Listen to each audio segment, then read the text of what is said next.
will be taken up after executive session. So moving on, next item on the agenda is the approval of the minutes of the meeting of June 4th. May I have a motion, please? So moved. Is there a second? Thank you. Any discussion, comments, questions? Seeing none, all in favor, say aye. Aye. All opposed, same sign. We also have an approval of the minutes of executive session from June 4th. Is there a motion? Move for approval. Sorry. Second. Okay, we cannot have any discussion. If there is to be any discussion on those, we will need to move into executive session to do that. Is there a reason to go to executive session with the minutes? Okay, all in favor, say aye. Aye. All opposed, same sign. Thank you. Next order of business is our finance director's report. May I have a motion for the approval of the bills first, please? So moved. Is there a second? Second. Are there any questions? Comments otherwise? Trustee Jamerson. Oh, Thank you. I actually contacted Director Vasquez about this earlier today, but I just want to make sure in my mind. On page, well, it's 6 of 15 of the bill, but it's 19 of the packet. Under Gwalt Hamilton, actually it's the next page, I'm sorry. It's page 7 of 15 and page 20. Under Gwalt Hamilton, the second item down, it's for the road program. And there's $5,792 for that. And then there's several more underneath that for the road program for the SSAs. Director Vasquez let me know that originally Director Witt had said that none of the program was for our public streets, but he changed that, he corrected that at a meeting I was not at. So, but it was $30,000 roughly that the village spent.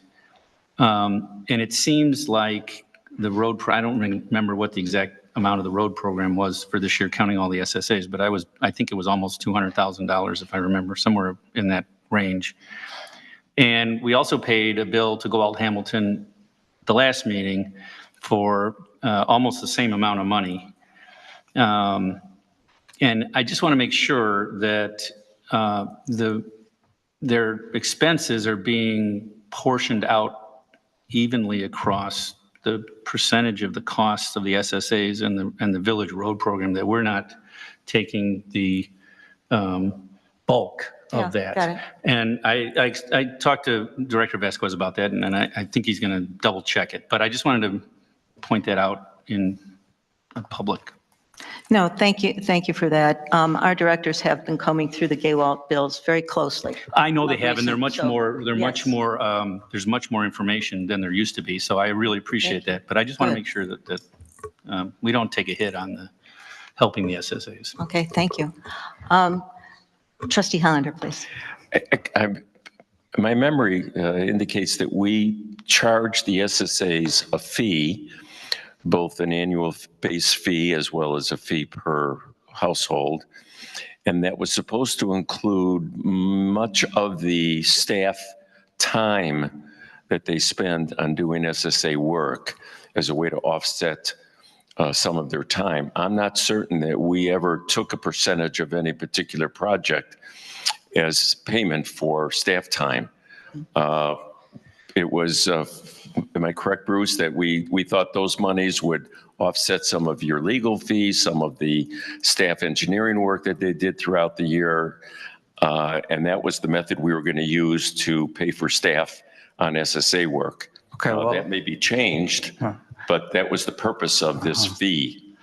the fees are sort of the unallocated administrative costs, Right. but in these projects with road projects, Gwalt Hamilton, in long practice, unless they've changed anything they do, will allocate the construction engineering among all the projects based on the relative values of each of the projects. So all of the engineering fees are being picked up pro rata according to the value by each of the SSAs. So on top of that, there shouldn't be staff engineering time. It should all be allocated in their invoices. But their evaluation of the SSA road before they decide to do a project is part of the fee structure. I think that if they keep track of that, I think they count that as part of the engineering supervision for each SSA. I think they can go back in time and pick that up. At least they used to. Any other comments or questions? We can certainly look into that and get a little bit more information on how that's allocated for you. If there are no other questions, comments, roll call, please.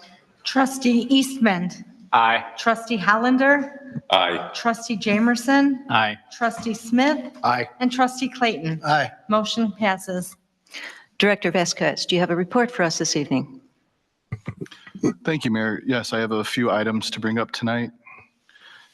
First, we have moved the presentation of the audit report to the July 2nd board meeting. There were several items our finance department needed to discuss with the auditors. And after a lengthy phone call at the end of last week, we are now satisfied with the changes and clarifications that will be made. I expect a final draft, including those changes and clarifications, to be ready by the end of the week. My other item is that IDOT has reached out to me to begin work on an audit of our MFT funds. Our last MFT audit was done back in 2011. While it is not uncommon to have a long period of time covered, it can be time consuming to locate records going that far back. I will update the board if there are any significant findings as we work through this MFT audit. Thank you. Are there any questions or comments for our director? Thank you and good luck. Next on the agenda, Treasurer's Report. Our treasurer is with us. Do you have a report this evening? Sure, please.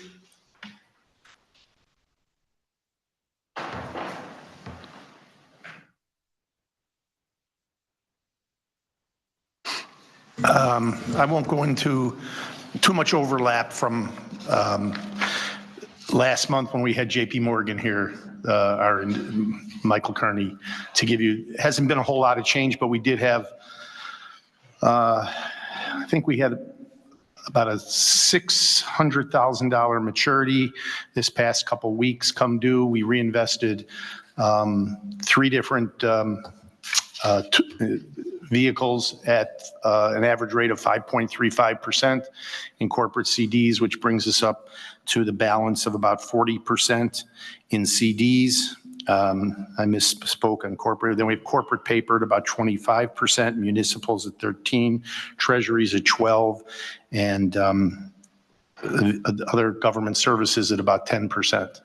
Our average yield on the portfolio is starting to get really close to a 5%, which is nice. We should have about close to 3.5 million still coming due in 24.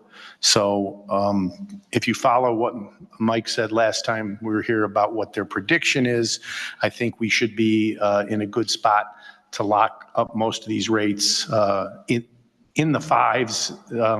I think they're kind of expecting maybe a lowering either in September or December of interest rates. So I don't want to ever predict too far out that this is a peak, but I think if we can lock in 5 to 5.5 over the next few months, we'll be in a good place. And maybe at that time too, the Danielle's team will start to extend us from a year to 2 years, because that might be the flavor, that we won't be edged out by higher rates unless something happens in the election, of course.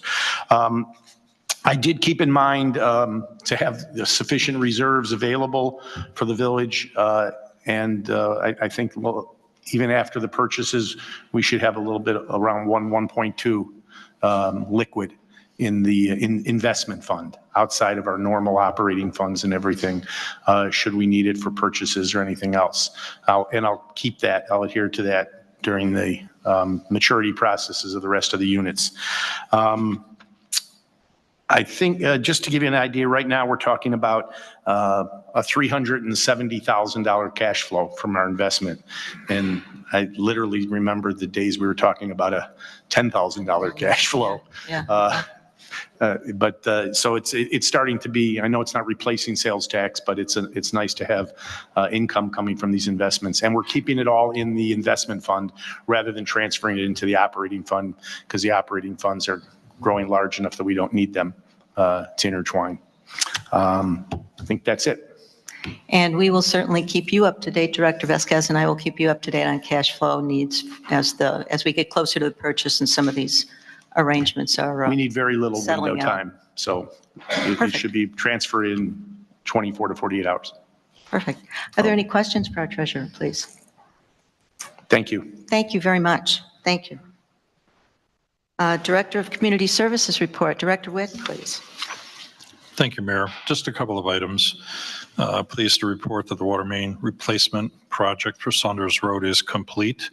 We're working with GHA on closeout paperwork. One of the items under item 14 will be a credit change order, rare as they may be, which will occur later in the agenda. After that is hopefully approved, we'll be working on preparing the final pay request, which will still hold retainage for the event that the landscaping doesn't fully take. We may have to go back and have some areas reworked. With regard to the county's project, they are finishing up the punch list, and they had a setback this week where Boulder, who is doing their work on their project as well as they were doing on ours, inadvertently cut an irrigation line of one of the residents and cut that in 2 spots. So they are working on repairing that at their cost. And then other comments that I have will come later within the agenda. That's all I have. Are there any questions for our director at this point? Thank you very much. Moving on to consultants report, starting with our attorney's report. We'll be taking up the proposed purchase of the Federal Life property in the closed session, and then we'll come back out on the agenda later. You have an ordinance authorizing the purchase of the Federal Life property in the form of the contract that we've negotiated, and also an approval of a resolution to approve an intergovernmental agreement with the Lincolnshire Riverwoods Fire Protection District. And those will both be up for passage tonight if the board wants to go forward. Are there any questions for our attorney at this point? Okay, moving on, thank you. Our engineer and our ecologist aren't with us this evening. Plan Commission report, Chairman Brightcoff, please.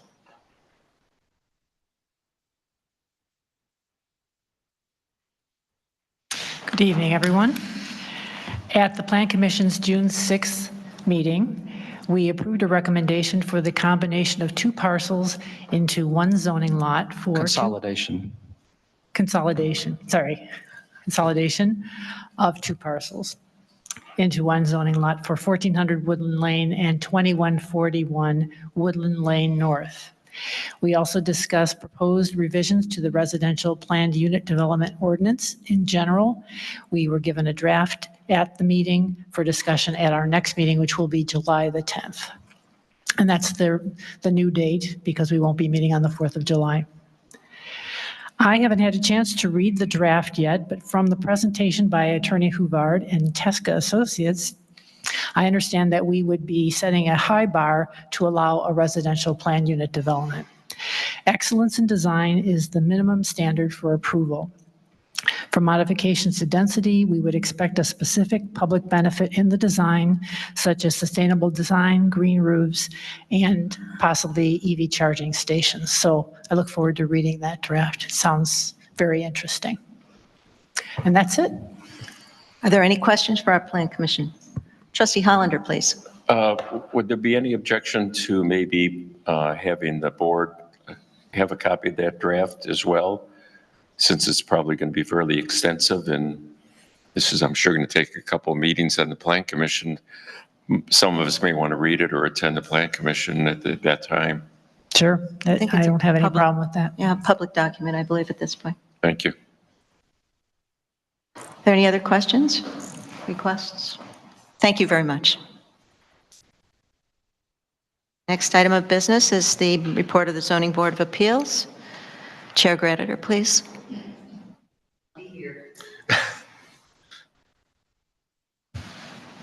Okay, the ZBA met last Thursday in response to a request for a variance to allow encroachment on a side yard.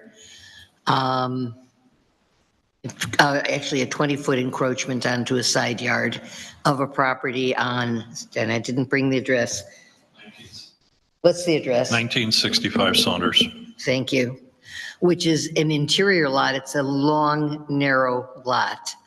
The house already encroaches into the side yards, and there's very little room left because the lot only has 110 feet in width.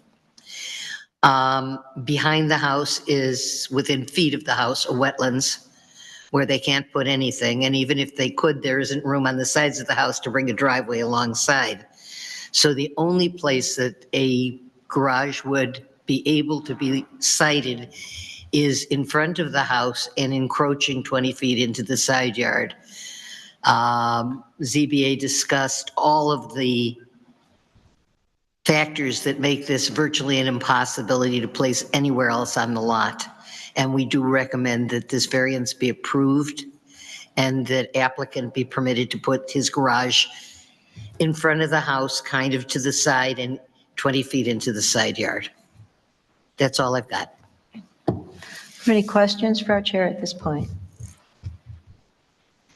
Okay, thank you. All right, moving forward, police report. Chief?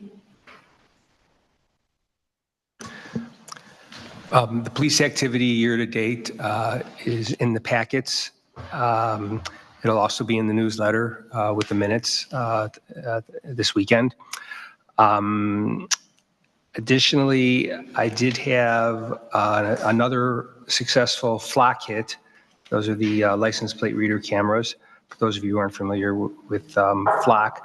And this was a case where a nearby town had actually entered a vehicle in there because it was involved with a retail theft in their town, and it hit one of our cameras, and we located it right away at one of our one of our businesses. And we were able, they didn't want them arrested at this point, but we were able to identify them. We also identified a possible chase car that was involved and identified all the suspects and sent that over to the jurisdiction that was interested. And I'm happy to report that nothing happened at our store because our officers got there right after they got there. And that's all I have. Perfect. Are there any comments or questions for our chief? Again, thank you and good purchase, right? I think so. Yeah. Okay, moving along. Fire district report. Chief Kruger, please. Just a couple things. Is this on? Yep. Green means on, right? Nothing really crazy or crazy calls or anything like that or exciting news, but I just want to thank Mayor Ford and Treasurer, Finance Director Vasquez for coming out and meeting with Congressman Schneider on the 10th. We had a pretty good conversation with them. Just looking for avenues of way to possibly fund the potential new fire station from anywhere between, you know, whatever is out there, we're seeking. So we're trying to lessen the tax burden and whatever we can, or lessen the cost, or just looking for any avenues that we can, geothermal, environmental, from chairs to whatever we can, whatever's out there. So it was good. And I'm glad they were able to attend, added some teeth to it, rather than just the fire chief asking for funds. So we sent the big guns in. So Yeah, we were all asking, right? yeah. We'll see. But it was productive. But I wanted to thank you both for attending and taking time out of your day for that. Thank you very much. That's all. Thank you for your work. Are Thank there you. any questions for our chief? Okay, thank you very Thank much. you. Okay. Information items and comments from the president. I wanted to, well, let's just first talk about the car show. So that's Saturday from 11 to 1. We've got about 19 or 20 cars that are all set, going to be in the parking lot. So show up, say hi. Status report on the South Lake Mosquito Abatement District. As we've reported before, Trustee Eastman and I have been a tag team here, attending the meetings, just making sure Riverwood still has a place at the table, despite the fact we do not have an appointed member there. Roger Simonson had resigned, and we have not been able to make too much headway into getting another person appointed to that spot. The South Lake Mosquito Abatement District, I think in earlier newspaper reports, it looked like it was going to be dissolved. And the meetings that we have attended, and Trustee Eastman will correct me if I'm wrong or add to it, the meetings that we've attended, we've not seen any of those kinds of actions on the part of the board. In fact, the board has been a little bit more energetic in trying to get out information and educational materials to elected officials in particular, so that they understand exactly what's going on there. And I will keep you apprised of what's going on, as well as Trustee Eastman.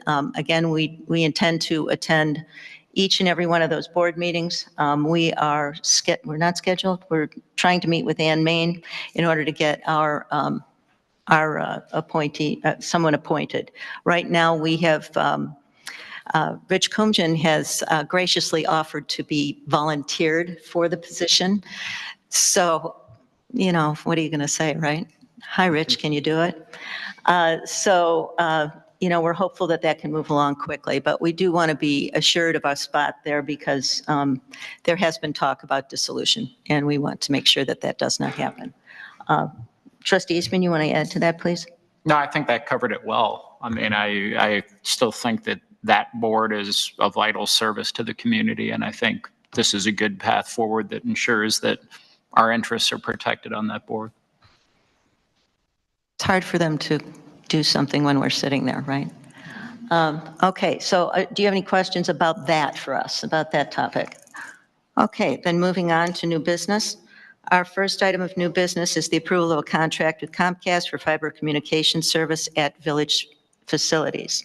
I'd like to turn that over to Director Vasquez. He and Chief have been working on that. Thank you. Some background on this item. The current agreement the Village Hall and Police Station have for internet services through Comcast is set to expire at the end of 2024. In working with Comcast to secure pricing for the next contract period, we discussed an upgrade from the current coax cable connection we have to a fiber internet connection. A fiber internet connection is an upgrade that would come with several benefits. So fiber is a dedicated service, meaning that the line signal is not shared with any other user and will not have fluctuating speeds. Fiber provides symmetrical speeds for downloads and uploads. As more services we use require uploading, such as new body cameras, upload speeds become more important. There is a service level agreement on the fiber connection. This means Comcast will proactively monitor and prioritize technicians to resolve any potential issues. Currently, any outages on our coax service need to be self-reported by the village and do not receive top priority for resolving outages. Comcast has agreed to pay the estimated $40,000 construction cost to bring fiber to both of our locations. Further, Comcast has agreed to waive the $1,000 installation fee at each location. The chief and I worked with Comcast to negotiate more favorable pricing. We were able to negotiate a lower rate for the fiber connection speed of 300 megabytes per second that our IT consultant recommended for us. We were able to further negotiate the price down by an additional $395 per month if we agreed to a longer-term 5-year agreement as opposed to the standard 3-year agreement. It should be noted that the 5-year agreement is only for the fiber internet portion of the Comcast services. The business voice edge services could not be quoted beyond a 3-year term. Our IT consultant sat in with the chief and I on our conversations with Comcast to help facilitate questions we had about the performance of our current coax cable internet connection versus the various fiber options. The 300 megabyte per second fiber speed was recommended as a speed adequate to meet the needs of both of our buildings.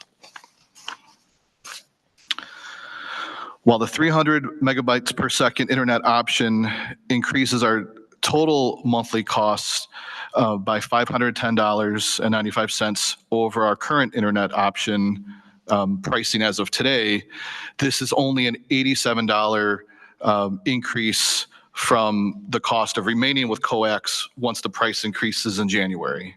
So from our current pricing structure, if we stayed with coax, we'd be paying an extra $423 per month. With the 300 megabytes per second, after our negotiations, that would only increase by another $85 to $510 total extra beyond what we've currently paid. This means that for an additional $1,055 a year, our police station and village hall will have a better internet product that has the necessary support to monitor and react to any outages with the highest level of priority. The recommendation from staff is to enter an agreement with Comcast to install and provide fiber internet connections at the village hall and police station at the speed of 300 megabytes per second for a 5-year period. Staff also recommends renewing the Business Voice Edge services for a 3-year period of time. Are there any questions? Trustee Smith, please. Yeah, Director Vasquez, thank you very much. Sounds like great, successful negotiations.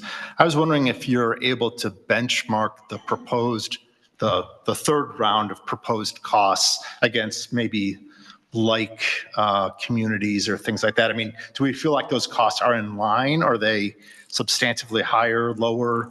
And then my second part of the question, Director Vasquez, is that excludes the BVE, which business something, which I don't remember now. Business Voice Edge. Thank you, Trustee Jamerson. Business Voice Edge. How do those increased costs then also compare to benchmarks, whatever they might be?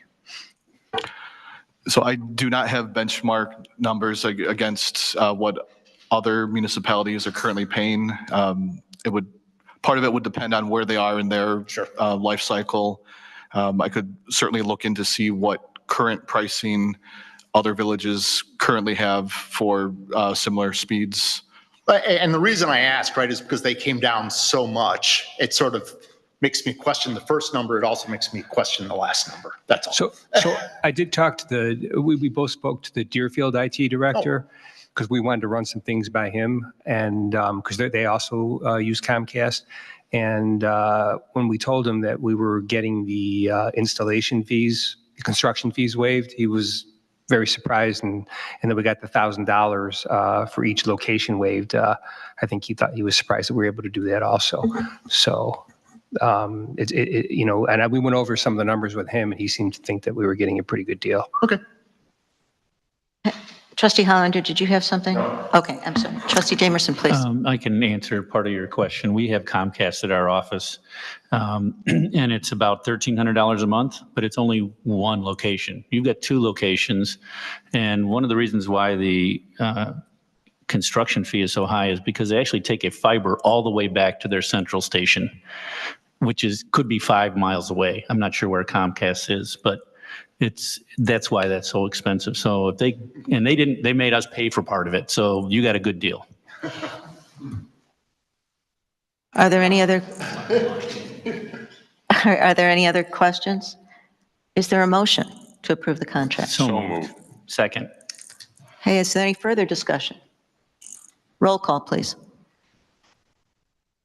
Trustee Jamerson. Aye. Trustee Smith. Aye. Trustee Clayton. Aye. Trustee Eastman. Aye. Trustee Hollander. Aye. Motion passes. Okay, thank you.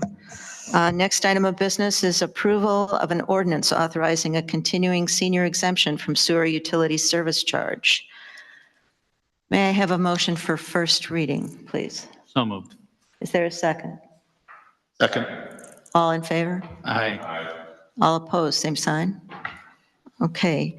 You have a memo in the packet. We discovered that there were senior exemptions being given, and the ordinance didn't quite match up to what was happening. The ordinance was only through the year 2015.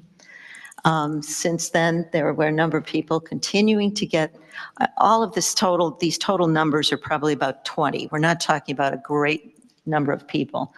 But in that mix were some folks that should not have had a senior exemption. They purchased a property and the senior exemption continued. There were others that have gotten the senior exemption and that continued. So we wanted to clarify all of that, and that we needed to do through an ordinance, which would provide for a senior exemption from our sewer charge service, surcharge rather, that $54 a quarter. If someone qualified under the Lake County senior exemption real estate tax, and there was the other one, and I can't remember off the top of my head, which is in your packet. Homestead. But it would be a continuation of that service to seniors who qualify. So is there any discussion on that? A little bit of house cleaning on utility billing. Trustee Jamerson, please. I just have a quick question, and I think it's great Sure. that we're finding these things. I can't give enough credit to the finance department and the director. But I'm wondering, since the village is giving the exemption, should we not be making for lack of a better word, a journal entry? Shouldn't the village be paying for that exemption?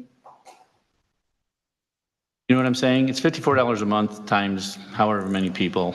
Yeah. We're authorizing, we as a village board are authorizing that exemption, and the rest of the people that are paying for that sewer are somewhat subsidizing that. And it's not a huge number, I realize that, Oh, but I right, guess, right. Oh, could yeah, we okay, think I see about what you're that? saying. We don't have to have a huge discussion, but I just think it's, if we're trying to be equitable to everybody, What do you- we need Yeah, to. I'm going to ask Director Vasquez, I'm going to ask his opinion on that.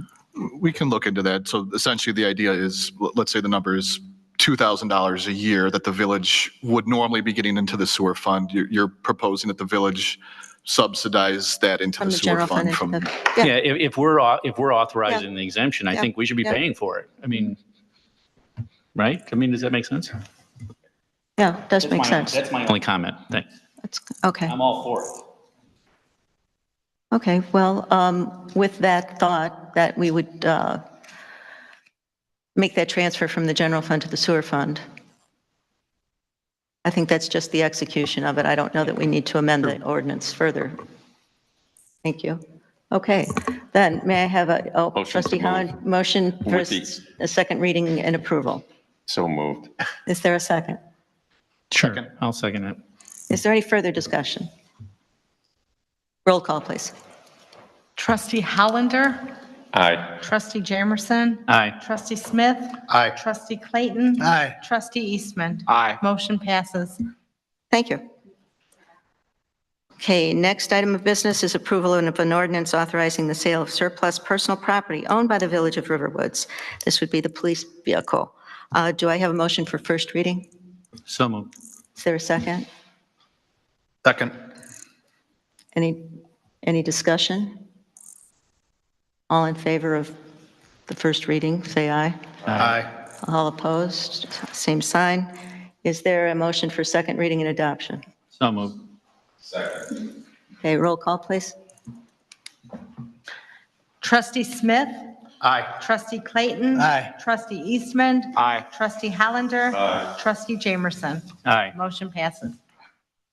Thank you. Next item of business is kind of unusual. Approval of a deduct change order for the Saunders Road Water Main Replacement Project in the amount of $71,208.75.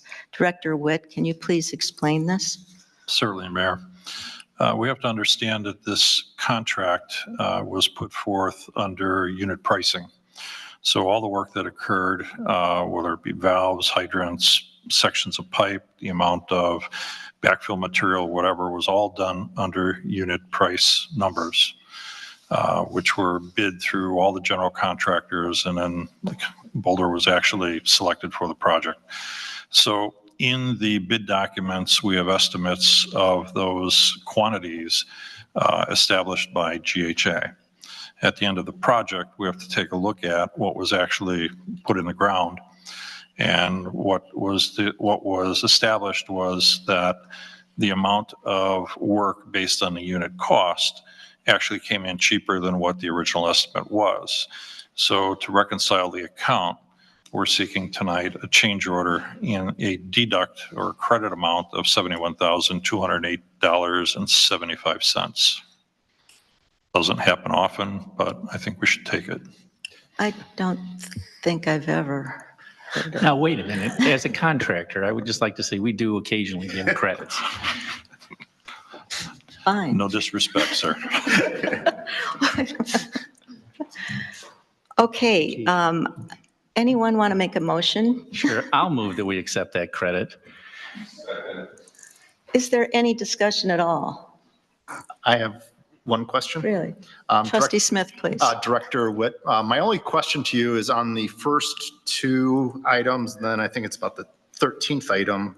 No, not 13th, but somewhere further down. 12th item, there are unit prices, there's totals, but there's no units. I was just kind of confused by the math.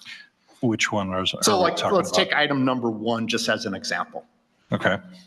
The first line, tree trunk protection. You can see it says quantity 0, unit price 200, deduction 2,000. I'm just having trouble doing the math across the line.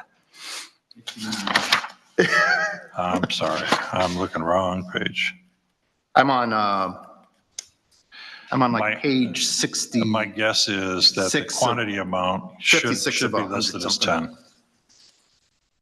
There should have been 10 at 200 apiece, which. Yeah, I mean, I could do the math backwards. No, I understood the comment.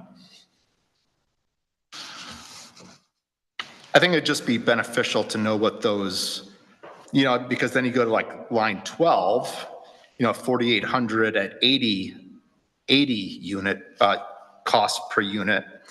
And there's, again, no kind of quantity, and it's not 10. Understood.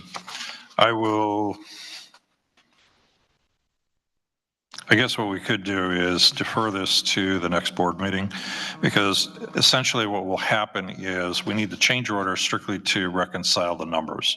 The contractor's not waiting for a check. They're not going to be giving us a check at this point, but we need the change order approved prior to the final pay request, which is targeted to go to the next meeting. So we take this back, verify these numbers again with GHA to make sure that it's all the ducks are in a row, and that we would approve those two items in tandem. And I think, Director Witt, what I was thinking was we could approve the change order and just have that follow as clarification. I don't know if that's In the possible. report, sure it is. President Ford. At your pleasure. Yeah, and just a point of information. Correct. We can either do that by email or at the next meeting. Yeah. Are there any other questions or? Do I need to amend my motion? No? Okay. No one said that you had to, so. Roll call, please. Trustee Clayton? Aye. Trustee Eastman? Aye. Trustee Hollander? Aye. Trustee Jamerson? Aye. Trustee Smith? Aye. Motion passes. Okay, the next item of business is approval of an ordinance granting a variation under the Riverwood zoning ordinance for 2750 Forest Glen Trail. Before we begin our discussion, I would like to make a comment. Before this meeting, I took the time to read through our comprehensive plan. The plan was referenced in the materials in your board packet. What the board must determine this evening is whether or not the request for variance is compatible not only with the wood ordinance provisions, but the comprehensive plan. I bring this to the board's attention because the plan reflects the intention of the founders and the boards and plans commissions that followed to maintain the character of the village as a semi-rural wooded community. The most recent confirmation is found in the 2019 adoption of the plan, where one of the stated goals is encourage new residential development, tear downs, and undeveloped land to be of high quality while observing ordinances impacting development, including without limitation the tree and woodland protection ordinance. As the board deliberates, I remind everyone that any action the board takes tonight should not in any way be interpreted as personal to the applicants, despite the fact that they have individually applied for this variance, but taken as an action by the trustees as stewards committed to the long-term sustainability of our village. The board has a number of alternatives this evening.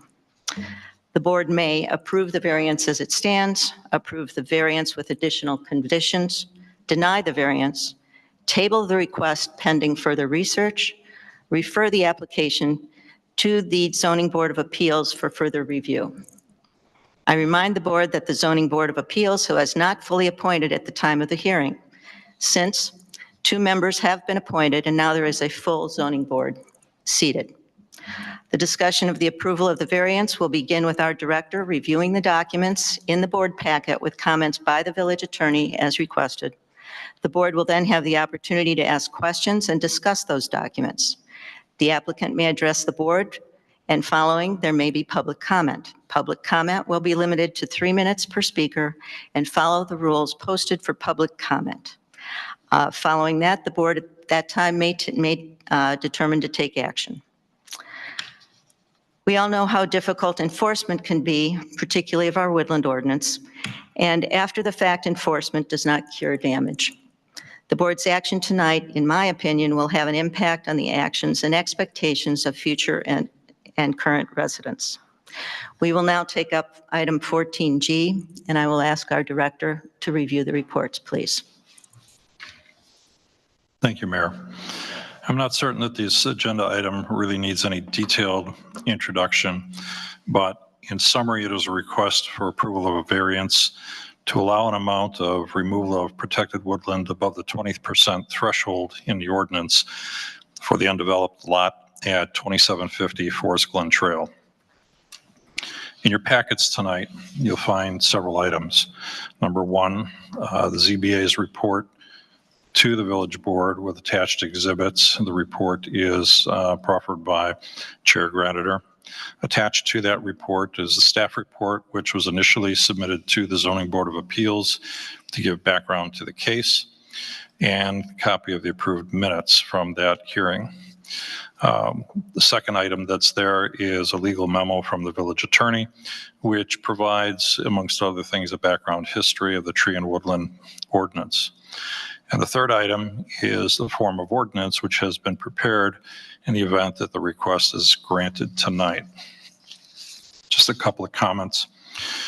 In my capacity as your building official, I would feel I'd be remiss if I did not express a concern over how the outcome of this case may affect not only future development, but current enforcement actions. Just yesterday, I received an email from a resident who was asking how much protected woodland can be removed from their property, which is already at over 24%. The request was made because the resident feels the woodland boundary, quote, seems to be disproportionate in comparison with the neighborhood, unquote. Depending on the decision here tonight, I envision that all new construction is going to look for an equitable amount of removal of 25%, though the ordinance starts at a 20. We at the building department are working very hard on our enforcement cases across the board, but particularly we have some cases where property owners have recently or over the last year, and just come to our knowledge, obliterated wetlands and woodlands for the purpose of constructing new homes. One owner mowed the understory of about 3/4 of an acre of protected woodland in an attempt to build a new house, and another has removed perhaps 1.5 or more acres of protected woodlands and wetlands above and beyond what was approved on the permit drawings. We take implementation and enforcement of our tree and woodland protection ordinance very seriously, and we do that with the guidance from the village's comprehensive plan. In the comprehensive plan, 2 core values of residents were noted during its development, one of which is the constant presence of the woodland environment. The comp plan goes on to state that the removal of protected woodland is strongly discouraged. These values are as important today as they were within the comp plan when it was adopted in 2019. That said, I'll take on any questions on the material in the packet in front of you tonight.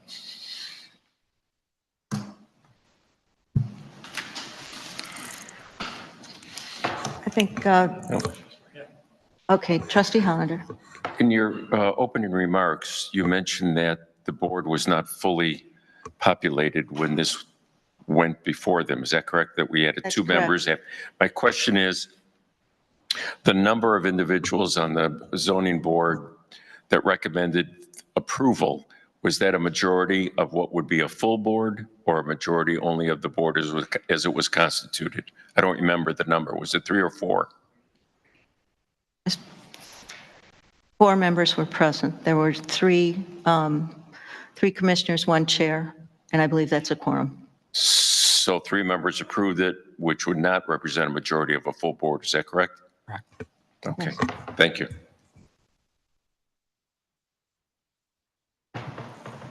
Are there any questions for the director on this, on his report?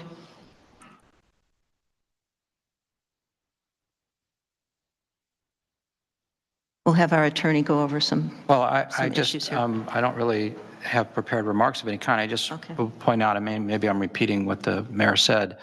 The ordinance in the packet is page, somebody can read this better than I can. In the packet, well, page 150. I just couldn't see it all the way down there. From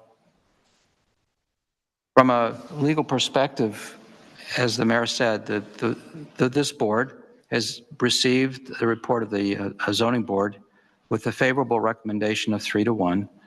The board can accept the report and concur in the recommendation and move to adopt the ordinance as drafted.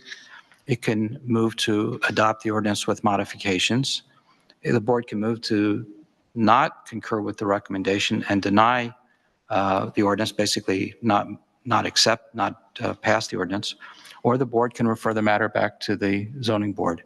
So you have here, the applicant is here, the applicant's lawyer is here. I know that they would like to address the board. Maybe there are members of the public at that point when we start taking public testimony. So normally, comments. Normally, we defer taking public comment until the board's had a chance to ask questions. If you would like to start now with letting public comment begin, you can do that as well. The chair wants that to happen. Trustee Jamerson. Well, I have comments, but I'm not sure when I should. Do you want me to make my comments now, or do you want me to wait until the applicant has presented their? What's the wish of the board? Would the board like to hear from our applicants at this point? Yeah, I think Okay. it's better to hear All right. them first, Yes. not the public. If you'd like to speak. I'm sorry, applicants, correct. Yeah, the applicants. And if you'd like to sit and use that microphone, might be more comfortable. Thank you. Hi, my name is Alex Cook. My wife Laura Cook over there. We are the owners of 2750 Forest Glen. Thanks for having us here today and for considering our request. We're also joined by our attorney, David Mason, as well as our builder, Joe Augello from Icon Building Group. First thing I'd like to start with is that we did read the comprehensive village plan, which was dated September of 2019, and respect the objectives and goals that are set out to promote the unique aspects of living in Riverwoods, like the mayor mentioned, to attract new families and desirable new developments. We do currently live on the East Coast. We've been traveling back and forth and are really excited to become residents of Riverwoods. The task of balancing the unique woodlands environment that contributes to the character of Riverwoods while recognizing the needs of residents is a focus of the plan. As you may have seen, this particular lot is 100% woodlands, so anything we touch, even temporarily, has to be accounted for in the variance of the woodlands impact overall. And we know that woodlands impact is more than just the tree cover, but we did want to mention that we've done our best to prevent the removal of additional trees. The lot itself has 303 on the property, and with our variation request for the additional 5%, we would be removing just 41 of those, and 5 of them are considered deceased according to the tree survey. So while the request for 25% of woodlands impact, the actual tree impact is around 15% of the total trees. Our attorney is available to go into more detail, but we feel that we have a number of special and peculiar characteristics for this particular lot that make it difficult to build, which you'll see is stated in the ordinance. And the last thing I'd like to mention is that no one has ever built on this property before. It's the only one in the neighborhood that has never been built on before. The other vacant lots are tear downs. And we are actually the third owners in just the last 2.5 years, but the first to have attempted to follow the ordinances in order to build on this lot. The other owners have decided not to go with it because they weren't able to make it work within the woodlands impact as part of the ordinance and the comprehensive plan. If it's okay with the board, I'd like to have our attorney speak for a little bit to clarify some of the language. And then I just have a couple closing remarks, if that's okay. Yes, sir, that'd be fine. Thank you.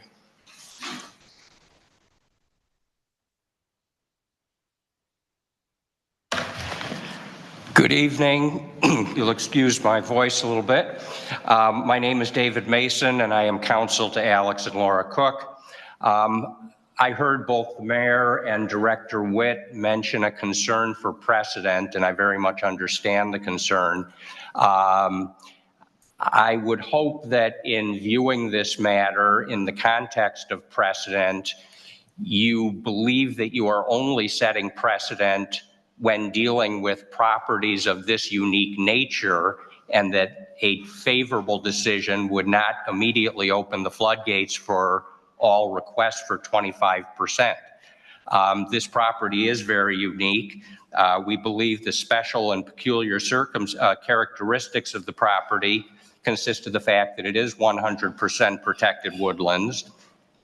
There are wetlands on the property, which mean that a greater portion of the property has to be devoted to grading requirements. In fact, and Alex will may give some more detail later on this, but the grading requirements will account for 40% of the 25% if the variation request is approved. So the presence of the wetlands is a unique characteristic of this property. Unlike other homes in the area, this lot does not have completed drainage ditches, and that, according to an engineering report that was provided to us, may have been the cause of some of these wetlands. I'm not looking to hold the village accountable to it. I just mentioned that because it does result in a very special or unique circumstance for this particular lot. Lastly, because it's a corner lot, there are 50-foot setbacks on two boundaries, and as a result, the driveway has to go over 50 feet, so a larger portion than normal of the property has to be used for driveway purposes.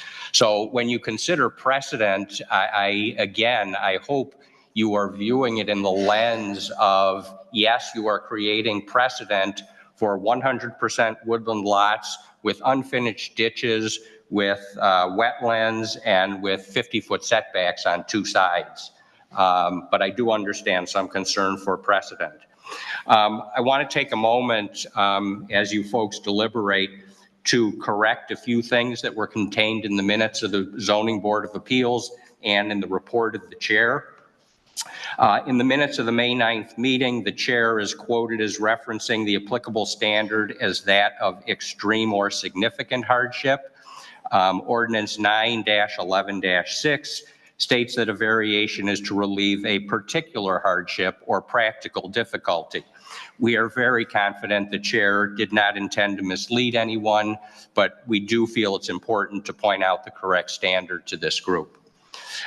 Throughout the materials you receive, there are references for my clients requesting this variation so they can build a play area. The purpose for the request is to permit us to have a house that is similar in size to the others in the neighborhood with a very small yard. And in fact, the small yard will consist mostly of grading resulting from the presence of the wetlands.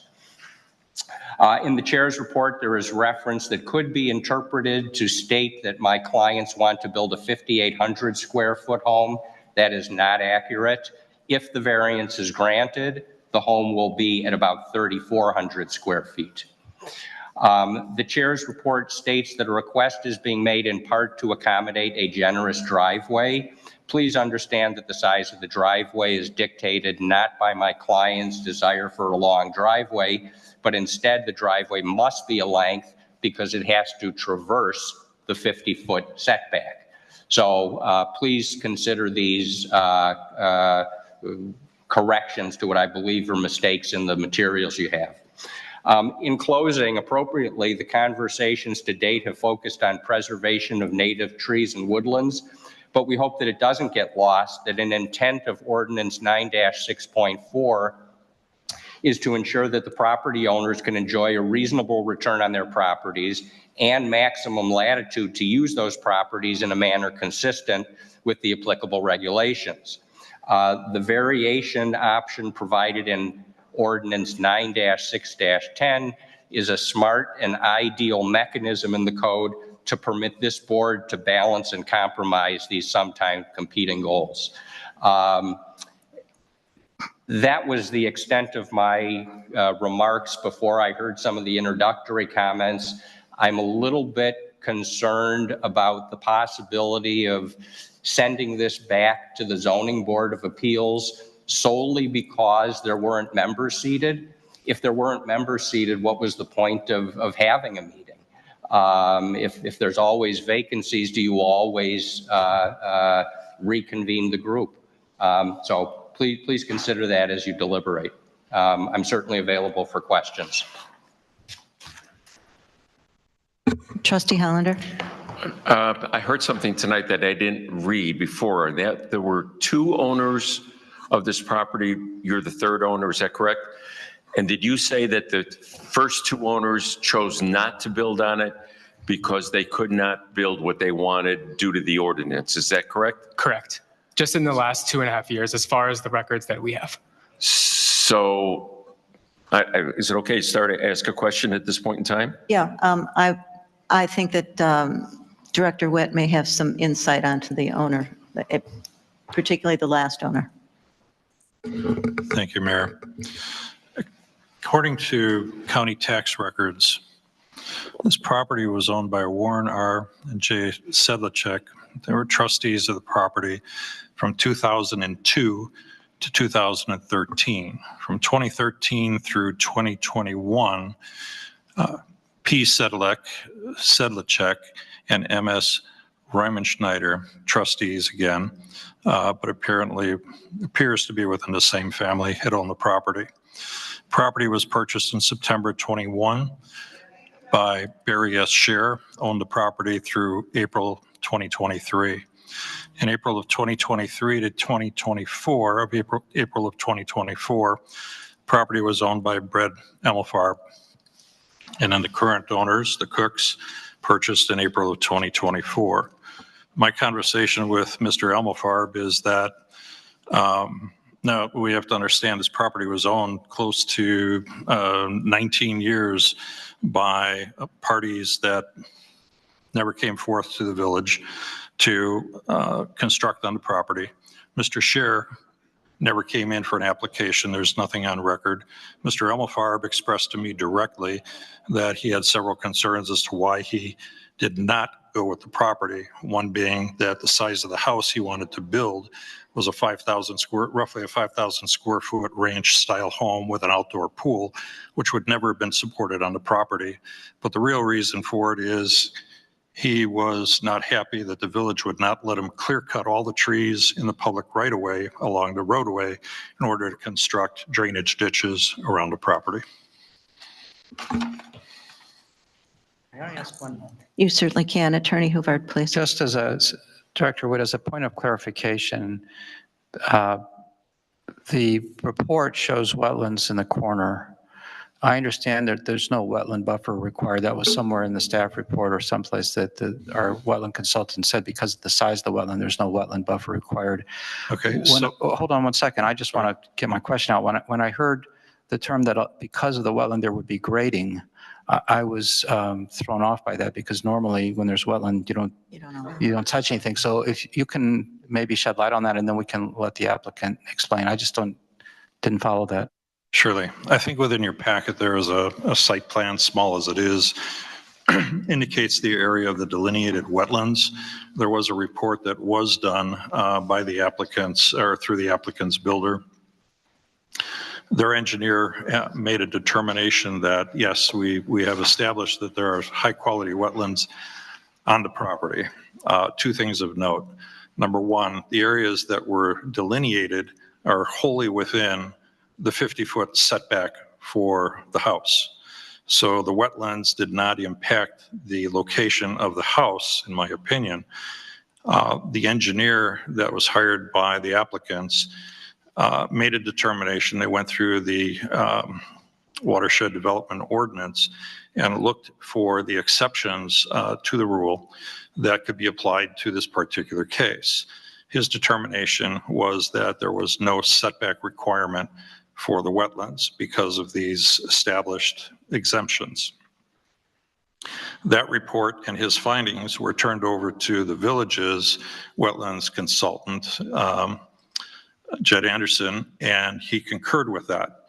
So the project moved forward with no setback requirement for the wetlands, even though they are high quality, due to these exceptions. Normally, there would be a 100-foot minimum, as we've seen on other properties, but because of the exemptions, it was allowed not to have a buffer.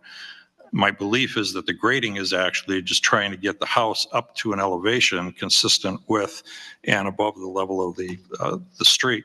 So yes, there is grading that's required, but that grading starts at an area that's outside of the wetlands and then raises the house to the level that it's at, which is about 2.5, maybe 3 feet if I recall. Well, is there any connection between the grading and the wetland?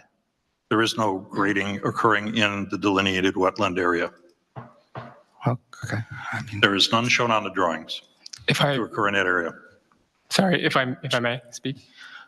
What we're showing, if you see in the small diagram in the rear northwest part, the solid lines that spread out, that is, and according to the minutes, it's approximately a 3 to 5 foot grade. So you'll see in the rear of the house, part of that green area where all those lines are, that is required grading that we were told was needed. So more of that variance is being used to cover the grading that's required in that space. It's not necessarily like a flat yard area. It is what was drawn and required in order to grade the house. Okay, again, but does that have anything to do with the wetland? Because I just want to clarify that the grading was not being caused by the presence of wetlands. I think, well, it was our understanding that the grading was higher to help shed the water more from where the home would be. And if it's not related directly to the wetlands, I understand. I think what we were told is that more area needed to be graded on this particular property. Okay, well, I would interpret that as directing stormwater away from the house, but just to be clear, it's not grading as a result of the presence of wetland. That is correct. What we have to understand on this particular property is in the woodlands, there are some significantly good quality swamp white oak. And the swamp white oak, which are mostly to the south of the proposed building location, from my understanding, that's predominantly where they are. They rely on the water for the wetlands in order to survive. Now, Mr. Elmofarb, in his original plan, wanted to take, and part of the complaint was there is a culvert which takes water from the east side of the street, underneath the street, pours it onto this particular property, and it works its way south and then westward along Forest Glen. Mr. Elmofarb wanted to trench that area to keep the water away from the building, but in doing so, he would have essentially killed off the trees that we're trying to protect in the ordinance. So when working with the applicant's builders, we crafted a way that the house would be somewhat elevated to maintain the water flow across that corner of the property, i.e. through the wetlands, so that swamp oaks would survive, yet not infringe on the building itself, so that the first floor level would be up high enough so that water would work its way around the building. And that would also minimize the drainage ditch issue, because essentially we don't have drainage ditches that are going to be cut along Black Hawk or Forest Glen. So some of the grading, which results in some of the loss of protected woodland, is being proposed as a way of benefiting the wetland on the property. I'm sorry, I didn't get your last half of the sentence. Some of the grading is being proposed to benefit the wetland on the property. Some of the grading would remove protected woodland because it's providing area to the south, to the back of the house, but it's being done in that fashion and to benefit the wetland on the property, to maintain the flow of water. I'm just trying to understand, because normally people here don't touch wetlands, so I'm trying to understand. Right. The grading that is done allows the water that is currently flowing across that area at a diagonal to the corner of that property. It allows the water to still continue to flow through the wetland areas and get to the swamp white oaks to help them survive. But that's not because of the grading that they're doing at the house. That has nothing to do with because if you look at the arrows on the diagram on the southeast corner of the property, the water is going that way now. The gradient is going that way now, whether the house is there or not. It's cutting across that southeast corner of the property. So in my opinion, I don't think that the grading that's being done, especially on the backside of the house, has anything to do with the wetlands. Well, understand this too, is that the water flow across the property is not only within the wetland area. It's going to expand out. So at the southeast corner of the house, that is raised so that as this water comes across and heads toward the house, it redirects it to the wetlands to maintain the water flow in the wetlands and work its way back around the south side of the house. Right, but if you look at the contour lines and the way they're, it's all that water is cutting across the back side of the house. The contour lines on the other side of the house, the water is going away from the wetlands already on the west side of the house. The way I'm reading it. You will get off of the area that's listed as the screen porch. You have areas that are going to drain toward the wetlands. Certainly everything on the west side of the house is going to have a tendency to flow westward. But based on, once it reaches the existing grades, that water will then turn and work toward the southwest corner of the property. Okay. Looks like it's going to be going uphill to me. Okay. Were there other questions at this point, or I believe the applicant wanted to make some closing comments? Yeah, thank you. Just a couple more details and then I'll wrap it up, but I appreciate the discussion. Just to kind of explain how we got here, if we look at the 14 closest homes to this lot, the average square footage is just over 5,000 square feet, not accounting for garages. And every home built in this neighborhood in the last 35 years, which is 10 of these, is larger than our current plan to build. Only homes built around 1980 or before are similar or smaller in size than our current plan, and ours would be the 5th smallest in this neighborhood. And also, before we got to the point of applying for this variance, we did multiple revisions with our engineer to accommodate a plan that can actually fit and work within the ordinance. We removed consideration for a looping driveway, which is very common in this neighborhood because of the private streets. We obviously removed a consideration for any swimming pool, which the previous owner really wanted. We also gave up the possibility of any first floor bedrooms, just because it would not work within the first floor footprint of how we would impact. And a lot of this 25% total impact with the additional 5% would be kind of outside of our existing home plan. It accounts for the longer driveway in the setback, the additional grading, and construction area around the side of the home itself.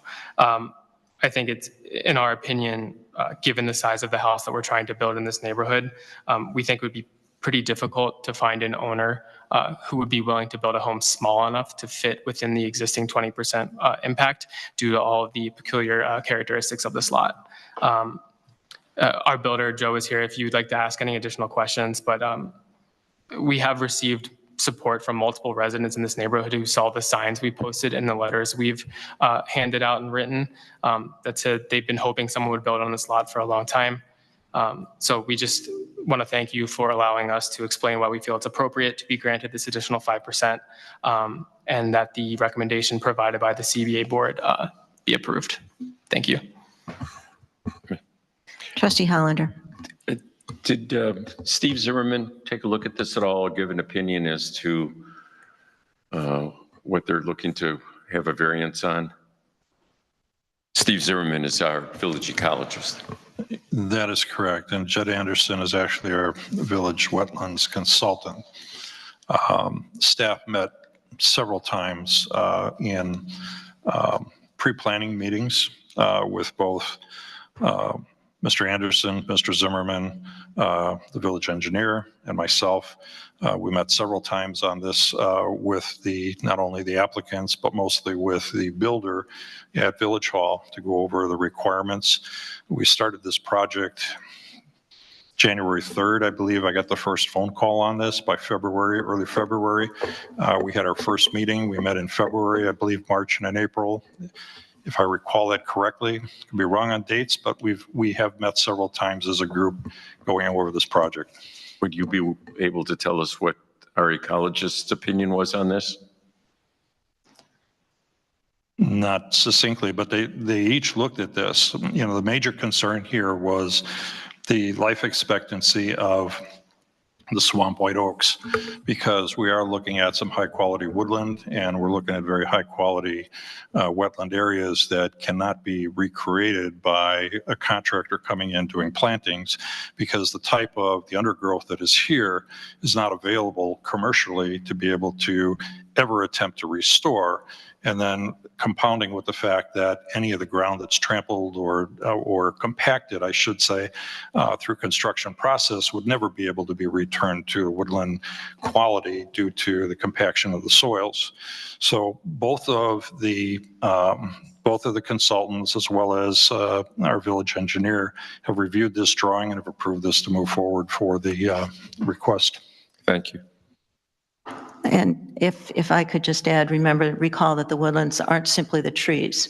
Right. It's the undergrowth and the next layer that become equally as important. And we found many instances of enforcement where the trees are left, but the understory is destroyed, not to be returned. Trustee Jamerson, did you have some comments? Yeah, several. Oh, okay, thank you. So first of all, the fact that there's a 50-foot setback is not a hardship. Almost every lot in the village has a 50-foot setback from the street. So to say that's a hardship is not something, I wouldn't agree with that. Second of all, there was a comment made about drainage ditches, and not every lot in Riverwoods has a drainage ditch, and the village didn't put the drainage ditches there. So that's a little off base too, in my opinion. I did ask, because I am very concerned about setting a precedent. And I did ask Director Witt yesterday, I believe, and he got the information to me today, of the number of fully wooded lots that exist in the village today that have either never been developed or don't currently have a house on them and haven't had a house for some time.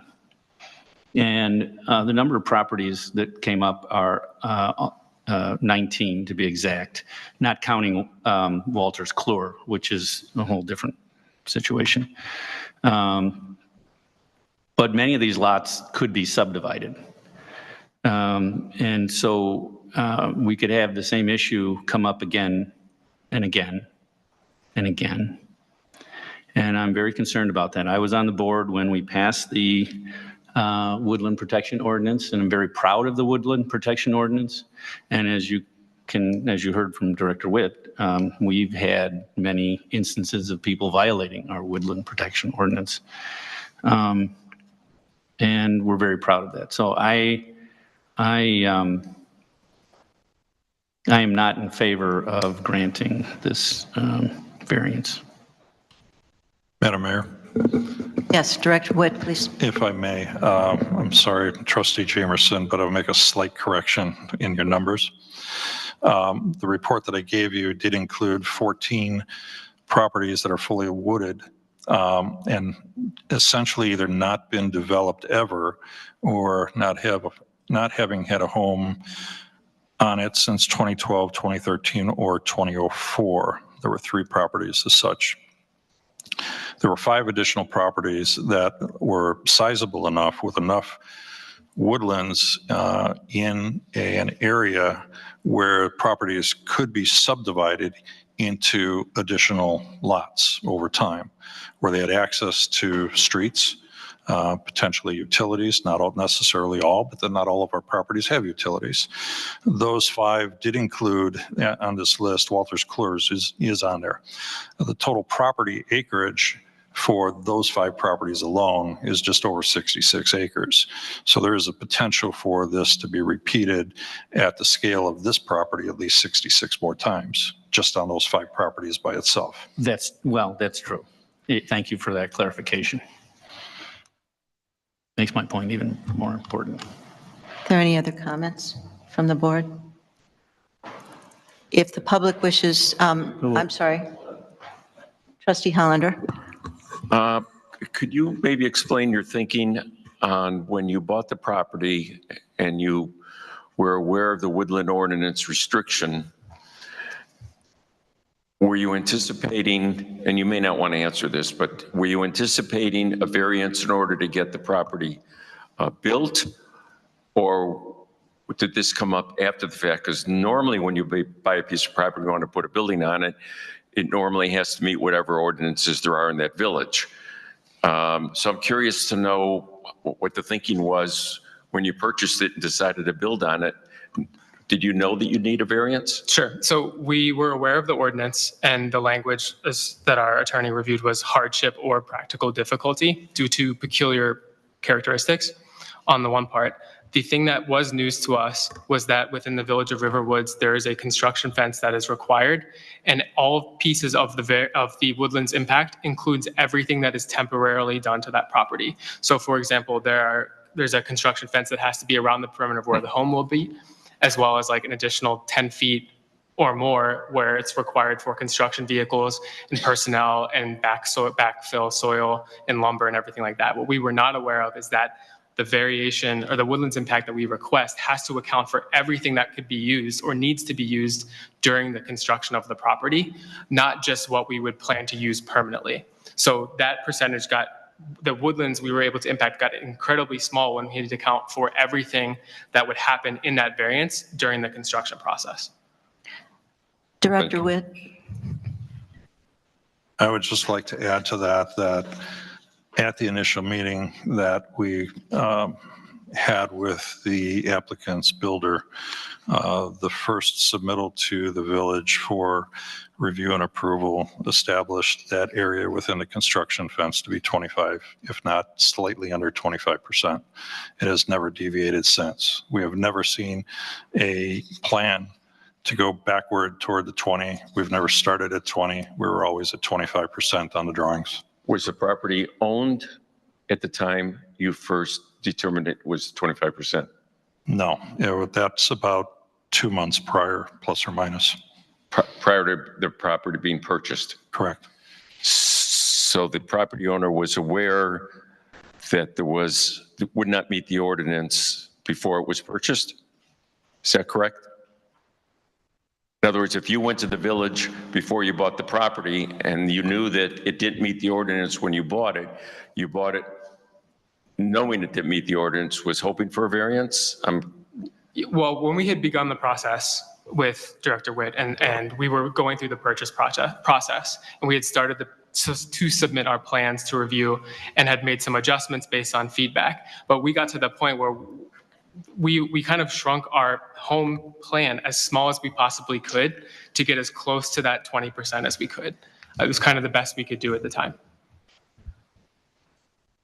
I want to make certain I'm clear on this. Prior to the property being purchased, the property owner was aware, based on what you told them, that it was already at 25%. Is that correct? If they were not aware prior to our first meeting, they were made aware in early February of 2024 that there was the requirement. That was expressly discussed by Steve Zimmerman, our village ecologist. Thank you. Does the board have any other comments at this point? Could I just ask one clarifying question also? Yes, attorney. Because there's been some discrepancy over the size of the home, what is the first floor footprint? Is it? It's approximately 2,300. That includes the garage. Wait, 2,300 includes the garage? Correct. Okay, that's. The first floor plan is just over 1,600 of livable space, and then the garage is the additional. Okay. I mean, for this discussion, garage or no, it's anything that's building, because that's what's taking up area. So we're just looking at what the total footprint is. I'm sorry, I thought you were asking for the square footage of the home itself. Well, we're looking at how much land it's occupying, and I'm just trying to get a sense from that because there were different figures. Sure. Just as clarification on that, to understand where the number of 5,800 square feet came in, that the drawings indicate, if I remember correctly, in fact, can't scroll down on here. I'm also asking because one of the conditions that could be considered is a limitation on the size of the house. So I don't want to have the board consider a condition that would be, inaccurate. The drawings indicate currently, even though it's at 25% request for removal, it indicates that the building area, which would be, that's always construed as the footprint of the first floor, to be at 2,897 square feet. Double that's the 5,800 square feet that was put into a report. Is that drawing illustrative, or is that not your current drawing? This is the same, then that number has stayed the same throughout the course of presentations to the village. What he's probably including is the screened-in porch area is not being built on top of, nor is most of the garage. So the total home size. I understand from the square footage perspective of what is a marketable house, but what I'm just trying to establish is how much land the footprint is occupying within the area, because that determines how much woodland's being removed. I'm just trying to figure out what the outline of the house is. So including, any built area that's removed, that's being built on the land. So the footprint, the total footprint on the first floor is then. Well, according to the drawings, it's 2,897. According to the applicant, it's 2,300. But if the difference is a screened-in porch, then I understand what the difference is. That's all I'm trying to, if that's the difference, okay. Correct, yes. Thank you. Okay, if there are no other questions from the board at this point, we would entertain comments from the public.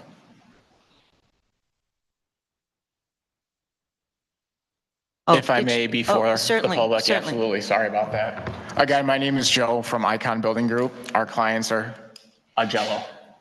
AUGELLO.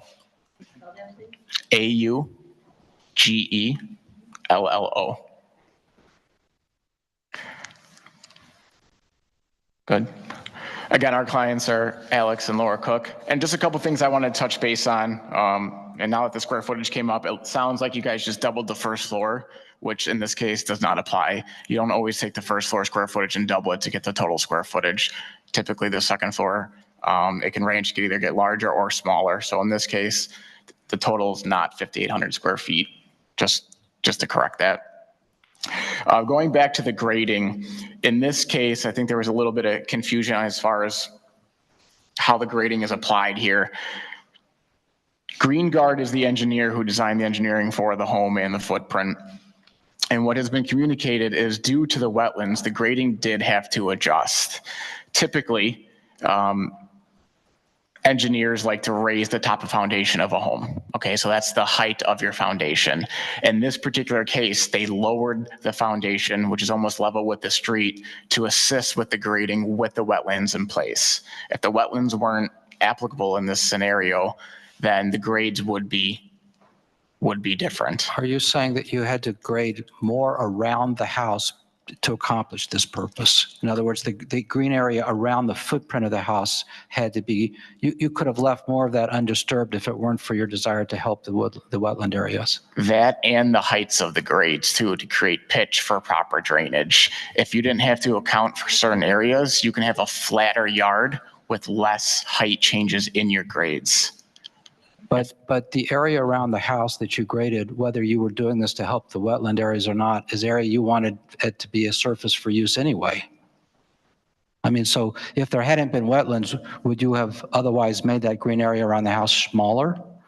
Because the other testimony was that you wanted surface area for other outdoor uses. So is that really the driving force of why there's that green area around the house that needed to be graded? If I could add something to this too, I think when you look at this drawing, the engineer has worked with what is essentially an engineering standard for single-family homes, where the first floor elevation is established as 1 foot higher than the street elevation at the property line, and that's exactly what we have here.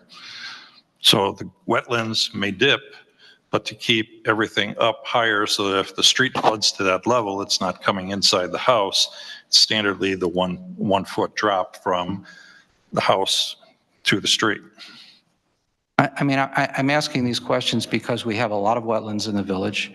And if we are applying this ordinance throughout the village, it's really helpful to identify what are the precise factors that are affecting development. So I'm trying to ask you these questions just so we understand what is affecting the need for this footprint here. Understood. And if I could make a correction. Our customer is not looking to include highlights in their backyard or to have this variance approved to do a play set or a swimming pool or an area where they want to add a pergola. From a constructive perspective, it's ideal to have this additional space as well coming from the builder, because we need this space for topsoil stockpile. We are going to have lumber deliveries, window deliveries. We're going to have a crane that comes on site to set the trusses. Carpenters will use heavy equipment such as pettibones. So within the variance that reads hardship or practical difficulty, we're not looking at this from a hardship standpoint. Personally, as the builder, I'm looking at this as a practical difficulty standpoint as far as maneuvering and building this home within the 20%. That is why the additional 5% is being requested, so we can not only efficiently build this home, but we could also, I have to make sure that my guys and companies are safe, right? In a typical setting, I have the entire property lines to use equipment and build a home. Now, obviously this community is beautiful. We are aware it's 100% wooded, and we're being as much respectful as we can. In that, this additional 5%, again, is not necessarily a personal request, but it's more of a realistic request in order to build this home in a safely manner.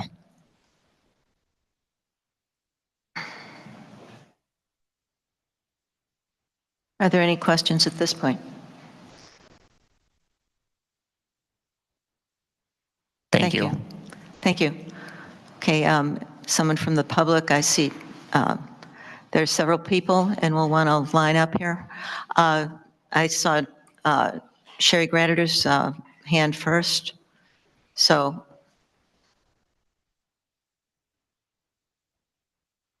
And as I said originally, I know.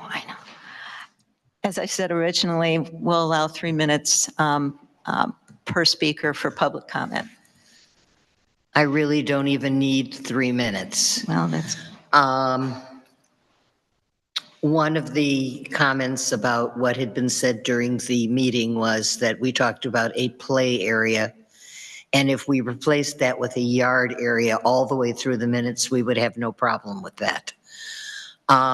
The 50 whatever it was, 100 square foot was based upon the drawing submitted by the applicant that said that the building would cover 2,897 square feet, which was significantly larger than what was told to us when we had this meeting.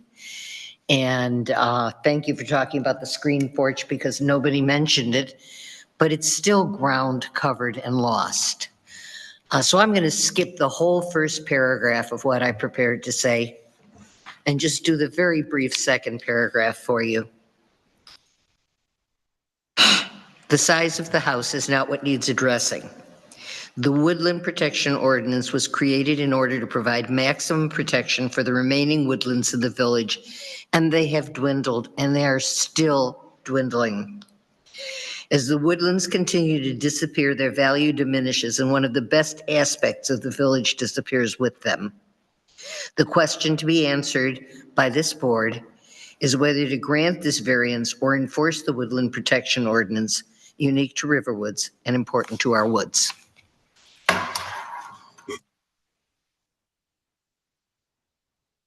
Thank you. I suppose, sir, in the back, I saw your hand next.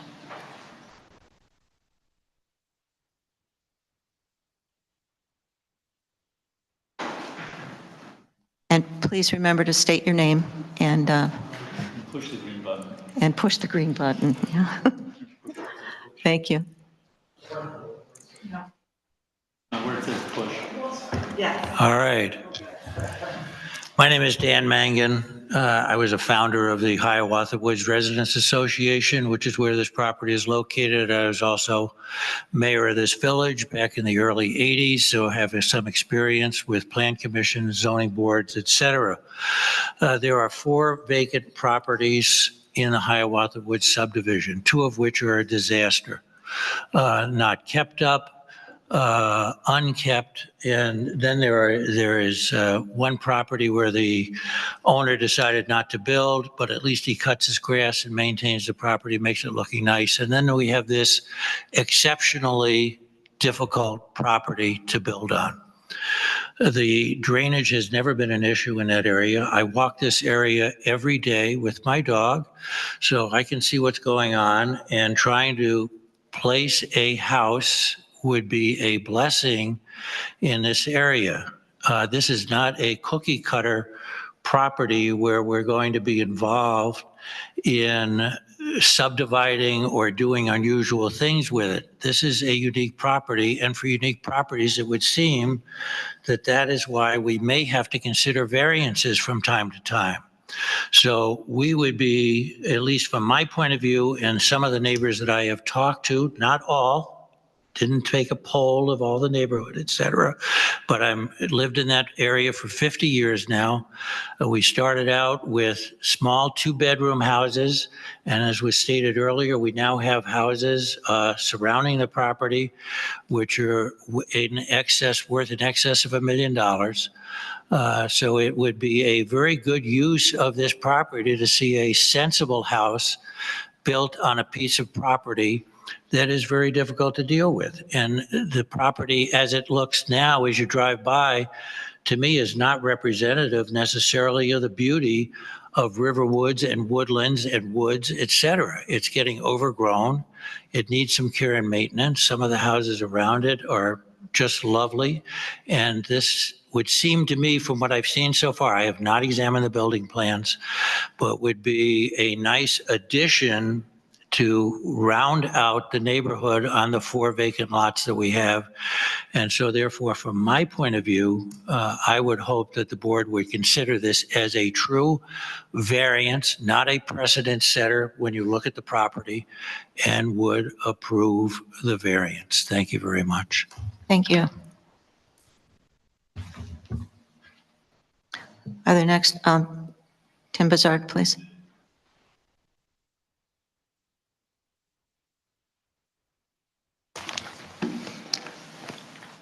Hi, I'm Tim Bazard. I live at 9 Timberline Lane.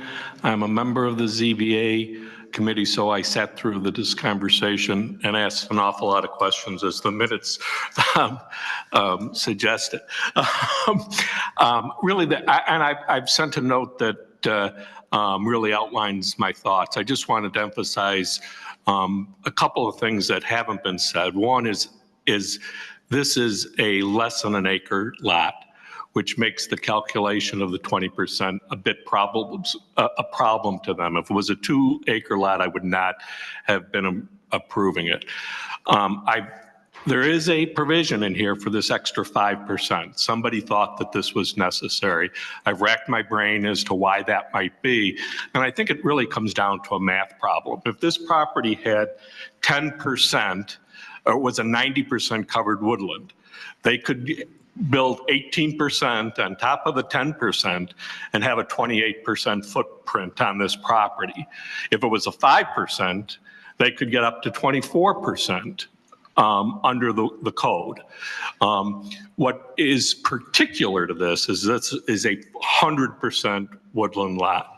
And I don't know if all these other properties are also 100% woodland, but my support was based on thinking that this could be a very narrow exception to the rules that would not set a precedent. I am not in favor of setting a precedent, but this is less than 1 acre. It's 100%. It has the wood, the problem with the wetlands on the property, in the end, I came to the conclusion that we would not be setting a precedent. As a member of the ZBA, I don't want to, I enjoyed my 2 years off of hearings. So I would really, I think this is, so I'm here in support. I think it's very narrow, and I've driven by the property several times, and I think it would benefit from some love and care. So, which is on what I think is a fairly modest request for a house. So. Thank you.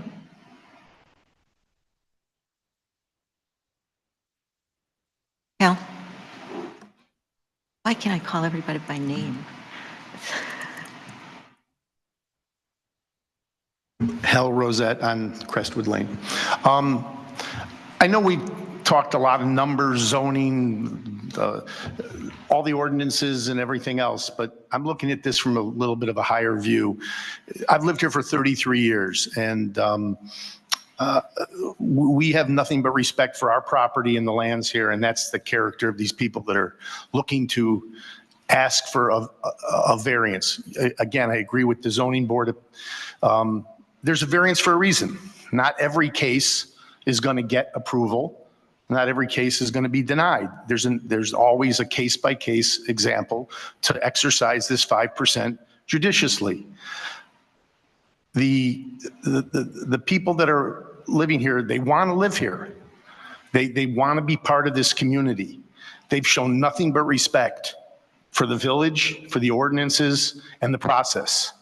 You've got the zoning board. I don't care how many members were there and who's been appointed since. We're all subject to the terms at the times. As Trustee Hollander brought up, they voted 3-1 to approve it.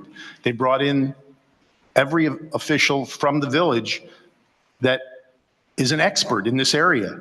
The wetlands, Steve Zimmerman, all the people that we rely on for their expert opinion. We're not building, as the zoning board said, a swimming pool, a tennis court, a McMansion here. It's going to be one of the smallest houses in the neighborhood.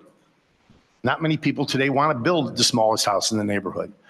I just believe that I've been here for 33 years, and the character of the people that move here is more important than the 5% variance. They will adhere to whatever standards the village puts on them. They have already done their homework in knowing what they can do. The builder is basically saying that the 5% variance is not going to be part of the construction upon conclusion. It's to get to the conclusion for the builders.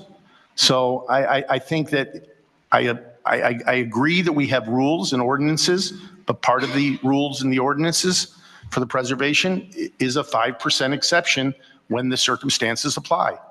And I just feel that seeing people move in and out of our community, I care about the character of our community, and I care about the character of the people that move in. And anybody that has put forth this much time, expense, and at the bottom line, respect for the process is somebody that we should give some serious consideration to rather than telling them to go live someplace else. And thank you for your time. Thank you. Senator Wellen, Randy.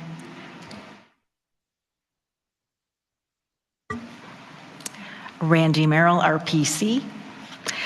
So RPC appreciates the thoughtful review of the tree and woodland protection ordinance and this request for variance.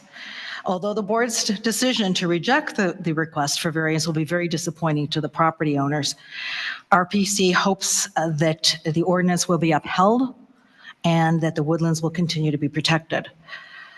But for future discussion, we need to realize that there's an ongoing concern that new residents and potential residents might not be aware of the unique environment that Riverwood strives to protect.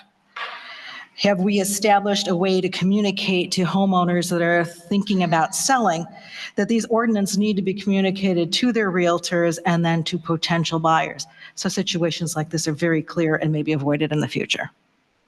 Thank you. Thank you. Sir, ma'am.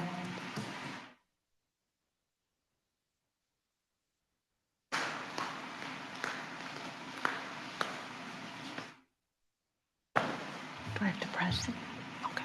Hi, my name is Karen Cohn, and we've been a resident of Riverwoods since 1995, so almost 29 years. We moved to Riverwoods because the school system, the people that we knew that lived here, and we couldn't be happier. We're not going anywhere. The people, the cooks that are applying for this variance, I cannot speak more highly of. Not only them, their family, they purchased the lot because they wanted to be part of this neighborhood. They see how the families that have been raised here, and they want to be part of the community, and I think they are extremely upstanding citizens. And I wouldn't just come and talk about anybody if I didn't think that they were worthy of being part of the community. They bought the house, they bought the land, hoping to build their future and raise family and enjoy life.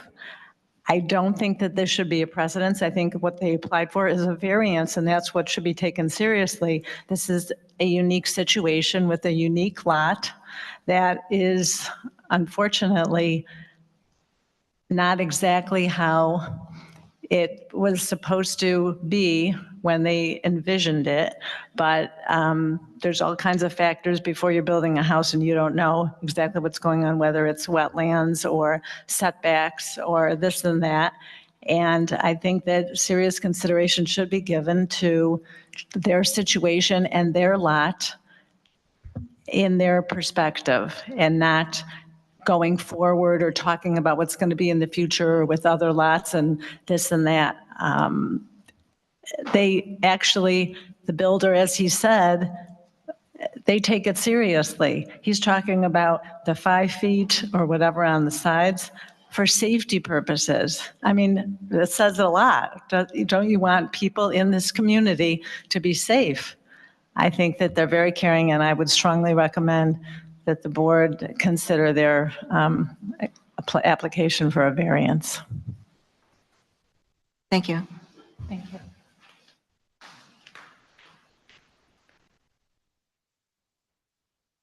Laurie.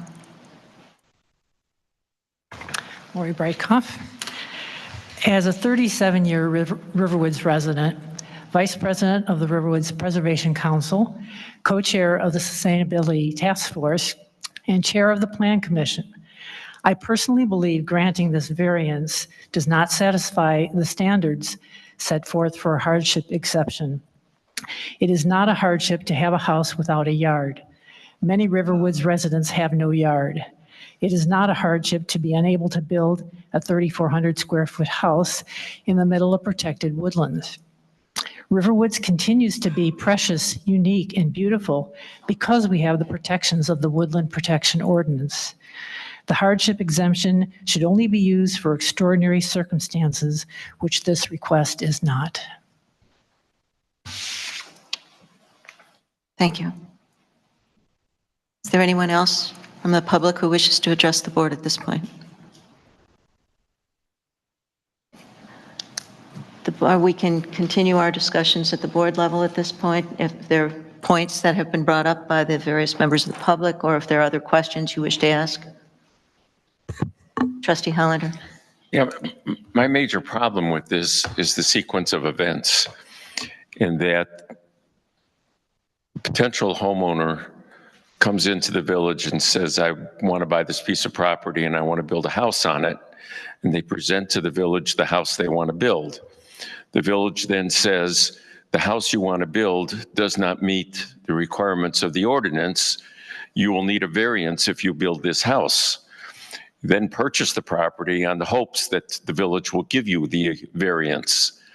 It's a little bit different than if you get a piece of property and then you want to try to build on it, and what you want to build, you find out afterwards you're going to need a variance. This was known before the property was purchased. And that is something that I have a problem with, because if I know I'm not going to be able to build a house without the village making an exception, I may want to think twice or change the structure or the footprint of the house. So that colors my way of looking at it, in a sense that this was known beforehand. As versus when someone wants to add an addition and the property has something unusual about it that wasn't known beforehand. This was known. I don't know how that, Bruce, you probably have some reason that you don't agree with that. No, it's not for me to agree, disagree. I just want to point out that in the analysis that I provided to the board, I explored this question because I thought it might come up by the trustees, which is what does the knowledge of the applicant have to do with whether or not it's a self-created hardship or whether they should be penalized in some form. And if you go back and read that memo, you'll see that the Illinois courts have basically said, well, it might be a factor, but it shouldn't be dispositive. Some lots may have conditions that warrant the variance, whether the applicant knew about it or not. I read that it wasn't going to be dispositive, but it could be a factor in our decision. Right. The other thing I feel like I should just mention to the board, we had a subdivision recently, Green Technology subdivision, you might remember, and it had a lot of wetlands on the site.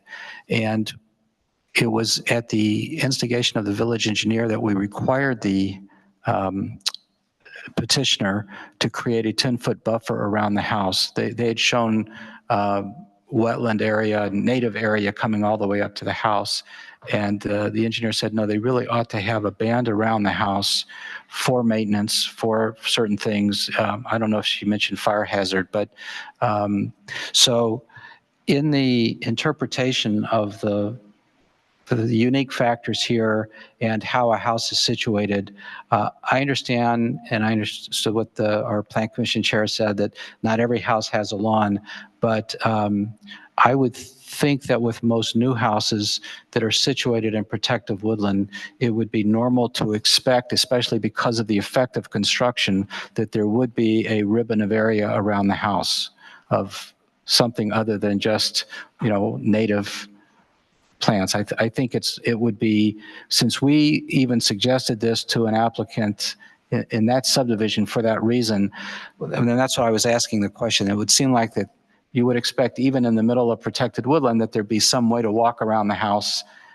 and if that's a path, if that's lawn, whatever it is, that there would be some area around the house that allows people to access the house. That was something that was presented to this board a couple of months ago when we approved that subdivision. So I'm just pointing that out, that I think in any case that comes before the board, in any of these cases where we have 100% woodland, where we see that something is being situated, and we don't have the village engineer here tonight, but I would expect there to be, and whether that factors into your decision or not, I would expect there to be some, I don't know what to call it, ribbon around the house that is the result of construction and then later a means of accessing the house. May I please add a point of information? As we look at the standards for zoning relief as filled out by the applicant, there's mention of a central backyard space several times. Trustee Clayton, please. I've wrestled with this quite a bit. First of all, I'd like to say that I really feel like there's been attempts to steer my opinion on this by the staff, by the report from the Zoning Board of Appeals, and by comments by the president. I'm perfectly capable of understanding the comprehensive plan and what the requirements of the ordinance are. We have an ordinance. The standard in the ordinance for a 5% variation is not hardship. It's practical and other difficulties. I don't know the exact wording, but we have an ordinance. The people said the people have invested money and time and effort to do this based on the fact that they perceive to be significant practical difficulties on the lot, and therefore they had a reasonable expectation that they would have a fair hearing before the Zoning Board of Appeals and the Board of Trustees to be able to grant that variance. As far as I'm concerned, it all boils down to one thing. We have an ordinance. The ordinance says a 5% variation is allowed. It sets the standard for that 5% variation. And the Zoning Board of Appeals, who are the finders of fact in this matter, have said that this meets that standard. And they have given us a succinct and very clear recommendation as to what it is we should do. I don't think this sets a precedent if we, because of all the conditions that other people have said, and if we don't like the ordinance and we don't like this 5% variation, we can change it in the future. But these people came to us with a reasonable expectation that the standard within that variance, within the ordinance, would be reasonably applied. And in the end, I think the Zoning Board of Appeals has given us a report. We should not ride roughshod over the Zoning Board of Appeals just because we have different opinions at this particular point. It's important to note that the variance is specifically called out in the ordinance. We are not enforcing the ordinance. We are enforcing the ordinance. We are asking for those specific conditions to be met. The Zoning Board of Appeals has said that they have been met, and therefore I think that we should approve the variance. Are there any other comments? Trustee Smith? Yeah, I just have one. The only thing that really concerns me about this is really they were aware, the owners, excuse me, were aware of the requirements of the ordinance. I haven't heard anything about them modifying the size of the house or the footprint to try and meet the requirement of 20%. That's the part, quite honestly, that bothers me a little bit, is that I haven't heard. I mean, I understand it's a big ask. I really understand that. But I do feel like, maybe is there a way to build the house a little bit differently so the footprint is smaller? So instead of having a 3-car side loader, could you do, I mean, I'm not an engineer, I'm not an architect, I'm not a builder, I'm not a contractor. I don't know if any of that kind of stuff is possible, but I was wondering, has there been any thought or attempt to fit within the requirements of the 20%? And maybe that's just an open question.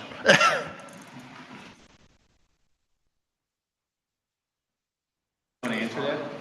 Are we allowed to respond? Yeah, sure. Sure.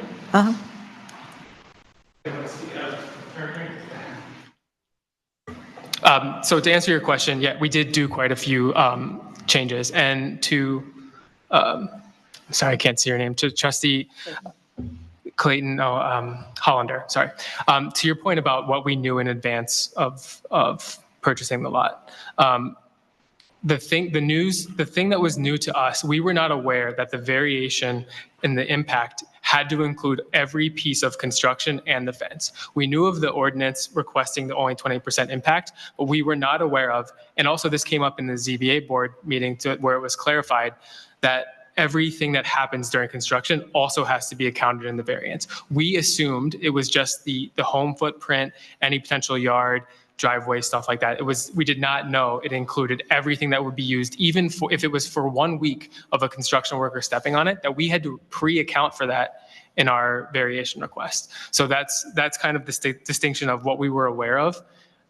In addition to what Trustee Clayton mentioned about the language in there of showing a practical difficulty, because it is in the ordinance, we assumed it was something that could be presented because, that's what we needed in order to make our plan work. So. And if I may say something quick, Laura Cook. To answer your question, we did go through multiple rounds of engineering with Green Guard, specifically taking in the ecology of the land. So we did go through at least 3 revisions. I think Alex mentioned that in his comments with Green Guard to try and minimize our impact on the land. So our first floor, and I know that Woodlands is more than just trees, but our first floor is around 1,600 square feet.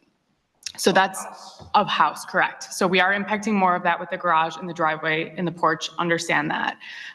But we did go through multiple rounds of revisions to adjust the house to try and save some of those trees. So we worked with Steve Zimmerman very closely to account for where the white oaks are, account for where the red oaks are, save those white swamp oaks. So we did go through rounds of revisions to answer your question.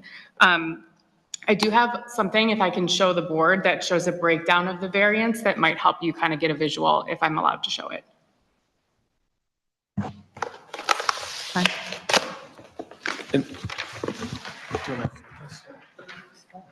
Here's a beautiful drawing for you. So this is a breakdown of the 25%. So yes, this play area or yard has been addressed multiple times. As you can see, it's 1.3 of the 25%. So that's really, really small. Would we have wanted a larger yard? Yes, of course. Did we know that we were coming into Riverwoods, you know, having to respect the community and the trees and the woodlands? Yes. So we have made those exceptions to respect the variance, hoping that we would be granted that 5%, like Trustee Clayton said, that's in the ordinance. So you can see the other percentages here as well. We have them labeled in red and blue. So what's in our control is, I think, in red. I can't see. In blue. It's in blue, excuse me. I drew it. And then the other is in red. So you can see there are a lot of factors out of our control, and we understand that we bought this land knowing some of those factors, but we've really tried to work with the village, with the team at the village, with Steve Zimmerman, with Carissa, to come up with a plan that respects the ecology as much as possible to build a modest home in the neighborhood.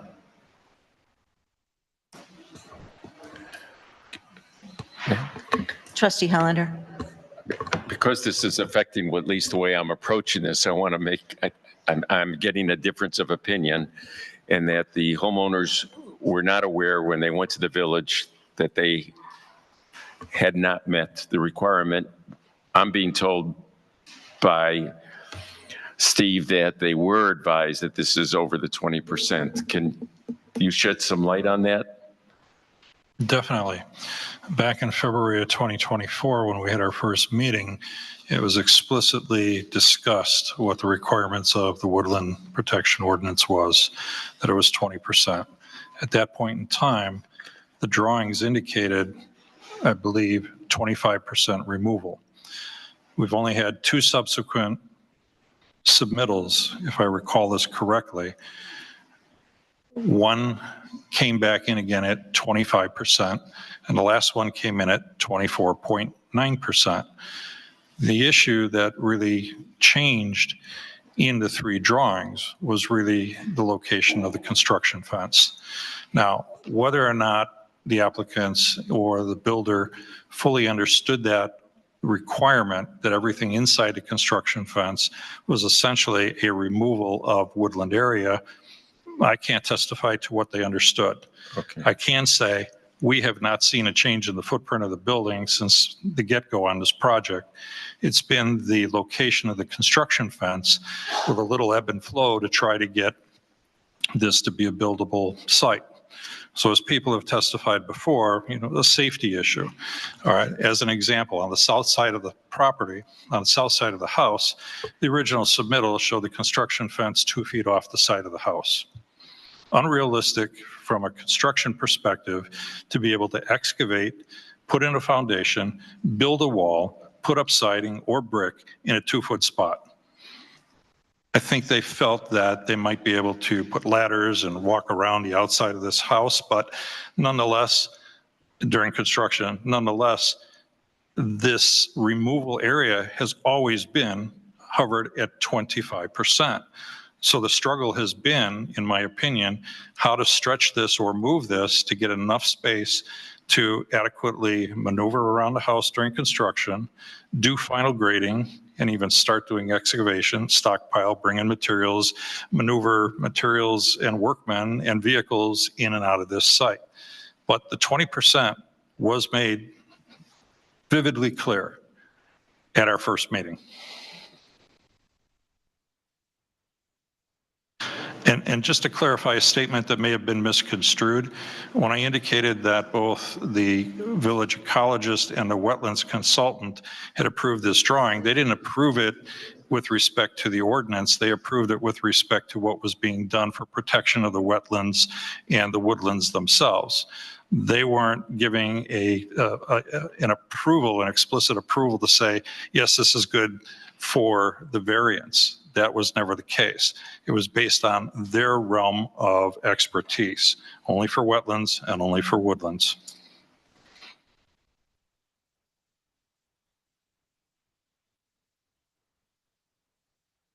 I'm going to ask the trustees how they'd like to move forward with this. Do you want to continue discussion? Trustee Clayton, please. I'd like to move that we approve an ordinance granting a variation under the Riverwood zoning ordinance for 2750 Forest Glen Trail.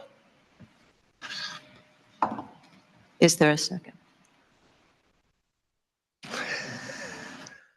I guess I'm the only one. Andy. Trustee Eastman. Is there further discussion? Are there any comments or questions on the wording of the? Can I just suggest that this would be to adopt the ordinance, we would have a motion to waive first reading? Oh, sorry. Okay. My bad. I did it again. All right. Is there a motion to waive first reading? Well, you're amending your motion to read a motion to waive first reading, and do you Neil, accept that second amendment? the first reading. All in favor, say aye. Aye. All opposed, same sign. Is there a motion for second reading and An approval? adoption, yes. As a motion for second reading and adoption of an ordinance granting a variation under the Riverwood zoning ordinance for 2750 Forest Glen Trail. As stated in the ordinance, in the in the packet. packet. Is there a second? Is there a second to that? I'll second it. Is there further discussion? Just a suggestion to the board as you think about this ordinance. The section 2 of the ordinance says the findings of fact and recommendations of the Zoning Board of Appeals are concurred in and adopted. There is an opportunity here to say, particularly the board finds that the following 1, 2, or 3 factors are the most important in considering this variation. If you wished to signal to any future discussion or board why this was granted. The report mentioned the size of, I don't recall it mentioning the size of the lot. It mentioned that the lot was 100% wooded. The other factor that Tim Bizard mentioned was that this is a lot that's actually less than an acre. So I'm just mentioning this, I didn't provide a list of conditions in the ordinance. It's the simplest thing to do is to simply concur in the report. But when you listen to the discussion and the things that are raised, it raises in your mind the question whether you want to signal more than simply concurring in the report as you go to vote. If you want to mention or not, the report itself can speak for itself. I'm just offering this as an option. May I ask a question? Trustee Jamerson, please. So what you're saying, if what I'm hearing you say, trying to be an active listener, is that if we wanted to, we could put a restriction on this ordinance in particular to granting the variance that says it's because it's less than an acre? Is that what you're saying? Yes. You can indicate that was one of the reasons you're concurring in the finding. Remember, we said at the beginning that the board can approve the ordinance, approve it with modifications, deny the ordinance. So this would be a way of saying more than the draftsman said when I just simply put concur in the report of the zoning board. Could we also then say that it wouldn't create, I'm still concerned about the precedent setting, and I know people said it's not, but could we also say something along the lines that this also would impact, would not be a precedent for lots that could be subdivided?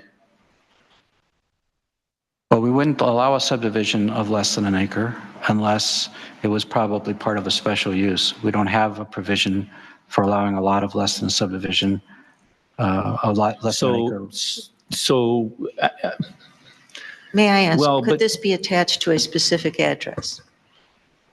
Well, it already is. This isn't it? variation is attached to a specific. Not this. I guess, so, and I hate to bring my personal property into this, but I have a piece of property that is actually 3 lots, and they're all buildable, except for the one that's in the floodway, which is 100% forested, by the way, woodland.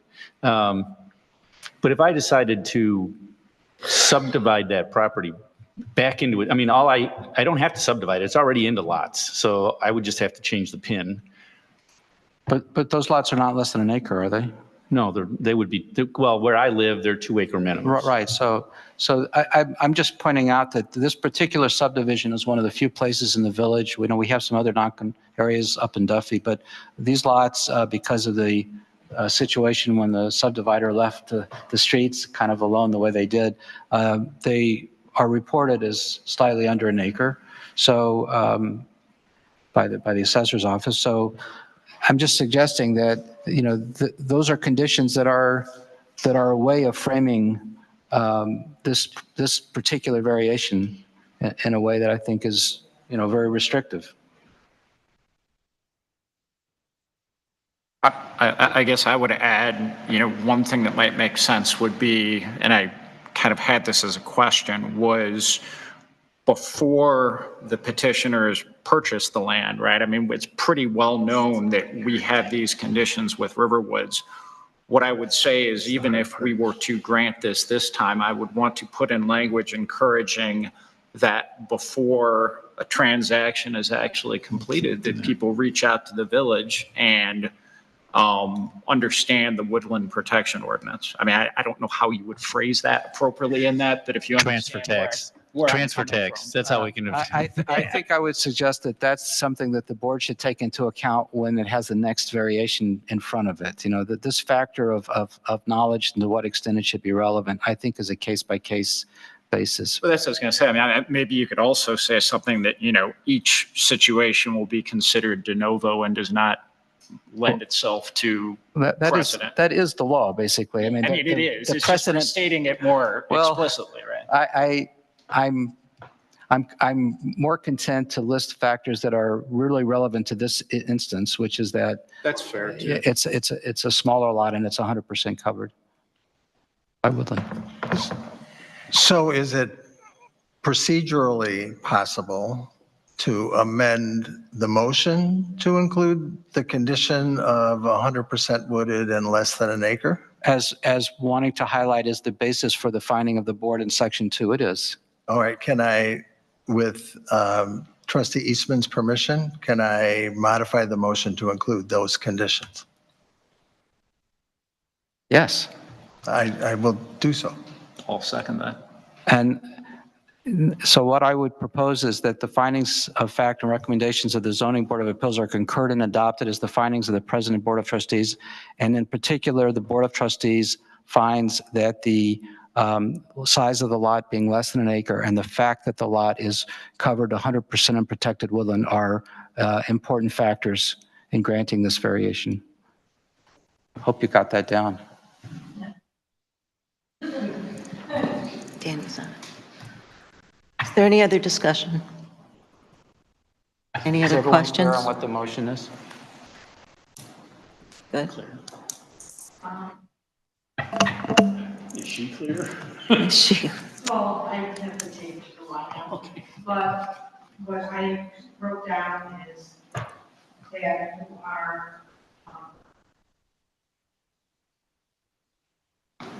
you are, sorry, that you are approving the variation, or you're accepting the report and recommendation of the ZBA. The motion was to approve the ordinance They're as approve presented. the ordinance with with the amending- following conditions, and the conditions are that These were amendments to section 2. These weren't conditions. These were amendments to section 2 include, okay, amendments to section 2. of the yes. ordinance. No, the motion was amended to include the conditions Right. of 100, the property is 100% woodlands and less than 1 acre. Right, but when he said conditions, I think you meant as indicating the findings of the board were based on those factors. We're not introducing conditions to the effectiveness of the ordinance. We're introducing, if I may suggest the wording to the trustee. So Bruce, you're actually adjusting in the ordinance that we're voting on. Right, section 2. Section 2, which right now just says the findings of fact and recommendation of the zoning board of appeals are concurred in and adopted as a finding of the Right. president and board of trustees. Right. Then you're going to add on that other piece. Right. Correct. Is everyone Roll call. clear? Yep. Roll call, please. Trustee Clayton? Aye. Trustee Eastman? Aye. Trustee Hollander? Aye. Trustee Jamerson? Nay. Trustee Smith? Nay. 3 to 2, motion carries. Well, the ordinance passes. So moving on, old business, there's no old business this evening. Visitors wishing to address the board on another topic. Sir, would you like to come forward?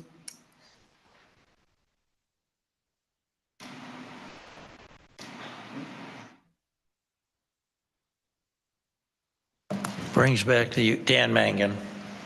Brings back the old days of late meetings, but I thought you reached a fair decision, good discussion, and I can only tell you, looking back over the years, be thankful that you have a village attorney like Bruce that presents all the alternatives fairly, cogently, and leaves it to you to make the decision. So, Bruce, well done. Thank you for that. We are honored to have him as our village attorney. Okay, I'll need a motion to go into executive session for purposes of discussing. And acquisition under Section 2C5 of the Open Meetings Act. So moved. Is there a second? Second. All in favor? Aye. Roll call, Oh, sorry. oh, sorry. Roll So call. close. Roll call. Trustee Hollander. Aye. Trustee Smith. Aye. Trustee Clayton. Aye. Trustee Eastman. Aye. And Trustee Jamerson, sorry. Aye. Motion passed. Are we going into the Okay, other we room? are going into, We will be coming another back, room. but it might be an hour from now. no, it won't.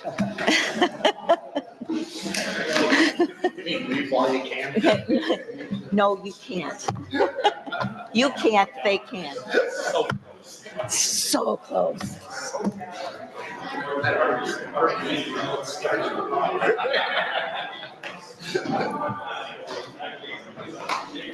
Oh, that was disappointing.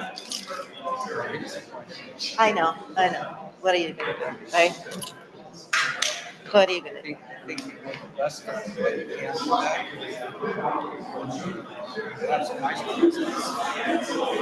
Inappropriate would be the word. What? I said inappropriate would be the word. Just like we shouldn't attend yours. We're gonna finish it off and then we're gonna vote. You're right, when we get back, he'll talk to you. Yeah.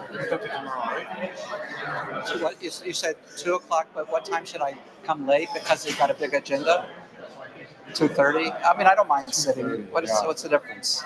Yeah, I'm gonna bring you in a closed session. That's fine. Yeah. No. So let's do 2:30 right now, but let me. I'm not gonna, it's up in the same place, right? Up in Vernon Hills. 2:30, unless you're, and I'll confirm it tomorrow. All right. Let me look at the agenda and see how. Okay. We have that new trustee, and just make it a little bit. If Chris wants to come with me, because she'd like to, if you don't mind. Oh, yeah.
No, because I usually, in the past, I did, yeah.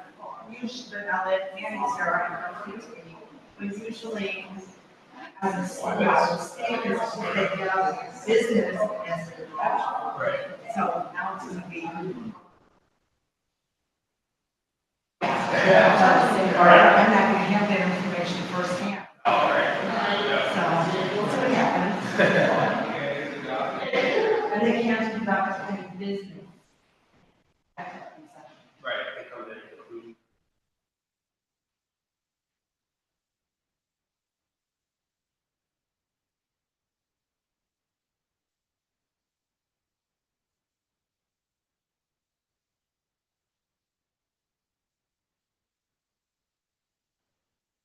Take care.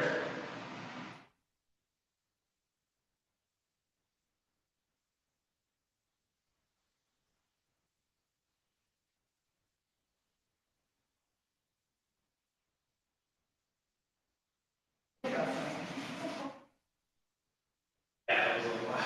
This is my walk over park. This is my, do you like my graphic I created? Oh, yes. In the meantime. Perfect. No, I mean, that's what we need to do, but. Yes. Yeah, or Canva. Yeah. Canva is not. That'd be nice if I had access to camera. There's a free version. Is it really? Yeah. Oh, okay. Yeah. And you can, I'll play with it.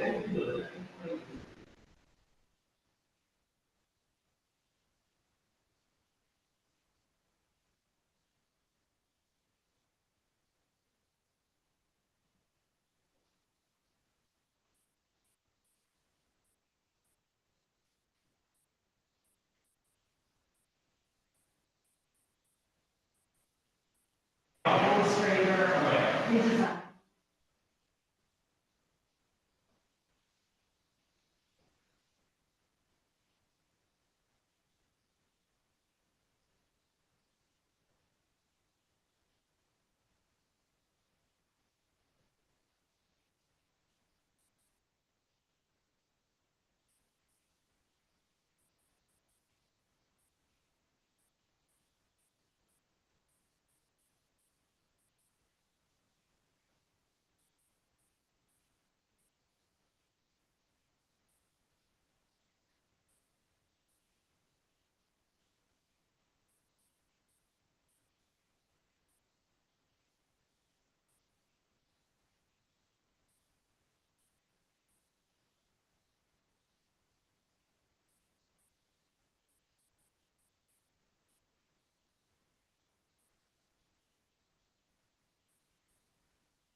Oh, man, we were thrilled when we got done at 10:30. We need a motion to go back into open session. So moved. Just call the session back in order. Okay, the session is now back in order. Thank you. Do we have a quorum? We got a quorum, let's go. Got a good point. All right, we are, okay, it took us 2 minutes to walk over here. Did it? Okay. Okay, we're back in open session, and our first item of business is the approval of an ordinance authorizing the purchase of certain real property in the Village of Riverwoods, specifically the Federal Life property at 3750 Deerfield Road. For a motion to waive first reading. I am looking, thank you, I am looking for a motion to waive first reading. So moved. Is there a second? Second. Pick one. Okay, all in favor, say aye. Aye. All opposed, same sign. Okay. I need a motion for second reading and adoption. Thank you. So moved. Second. Okay. Is there any discussion on the ordinance approving the purchase of real property? Seeing none, roll call, please. Trustee Eastman? Aye. Trustee Hollander? Aye. Trustee Jamerson? Aye. Aye. Trustee Clayton? Aye. Motion carries. Okay, the next item of business is approval of a resolution approving an intergovernmental agreement concerning the development of a new fire station. Do I have, In the ordinance, in the packet is a resolution approving an intergovernmental agreement between the Village of Riverwoods and the Lincolnshire Riverwoods Fire Protection District. So moved. Second. This is a resolution, doesn't need a waiver Doesn't need a of first waiver, reading. First reading to waive first Doesn't need reading. it. This is just a motion to approve the resolution. okay, Okay, so. still moving. Second. Roll call. I thought we already did the motion. We did, but- Yeah, okay, roll call. Trustee Jamerson? Aye. Trustee Smith? Aye. Trustee Clayton? Aye. Trustee Eastman? Aye. Trustee Hollander? Aye. Motion carries. Okay, unless I hear otherwise, there will be a quorum. I understand that we'll have enough trustees for the meeting on July 2nd. I may or may be not here. It's hard to know. The next meeting is still scheduled for July 2nd at 7:30 here. Do I have a motion for adjournment? So moved. Okay, all in favor, say aye. All opposed? Great meeting. Yeah. Yes, Lilia might not be here, but I haven't heard from anybody.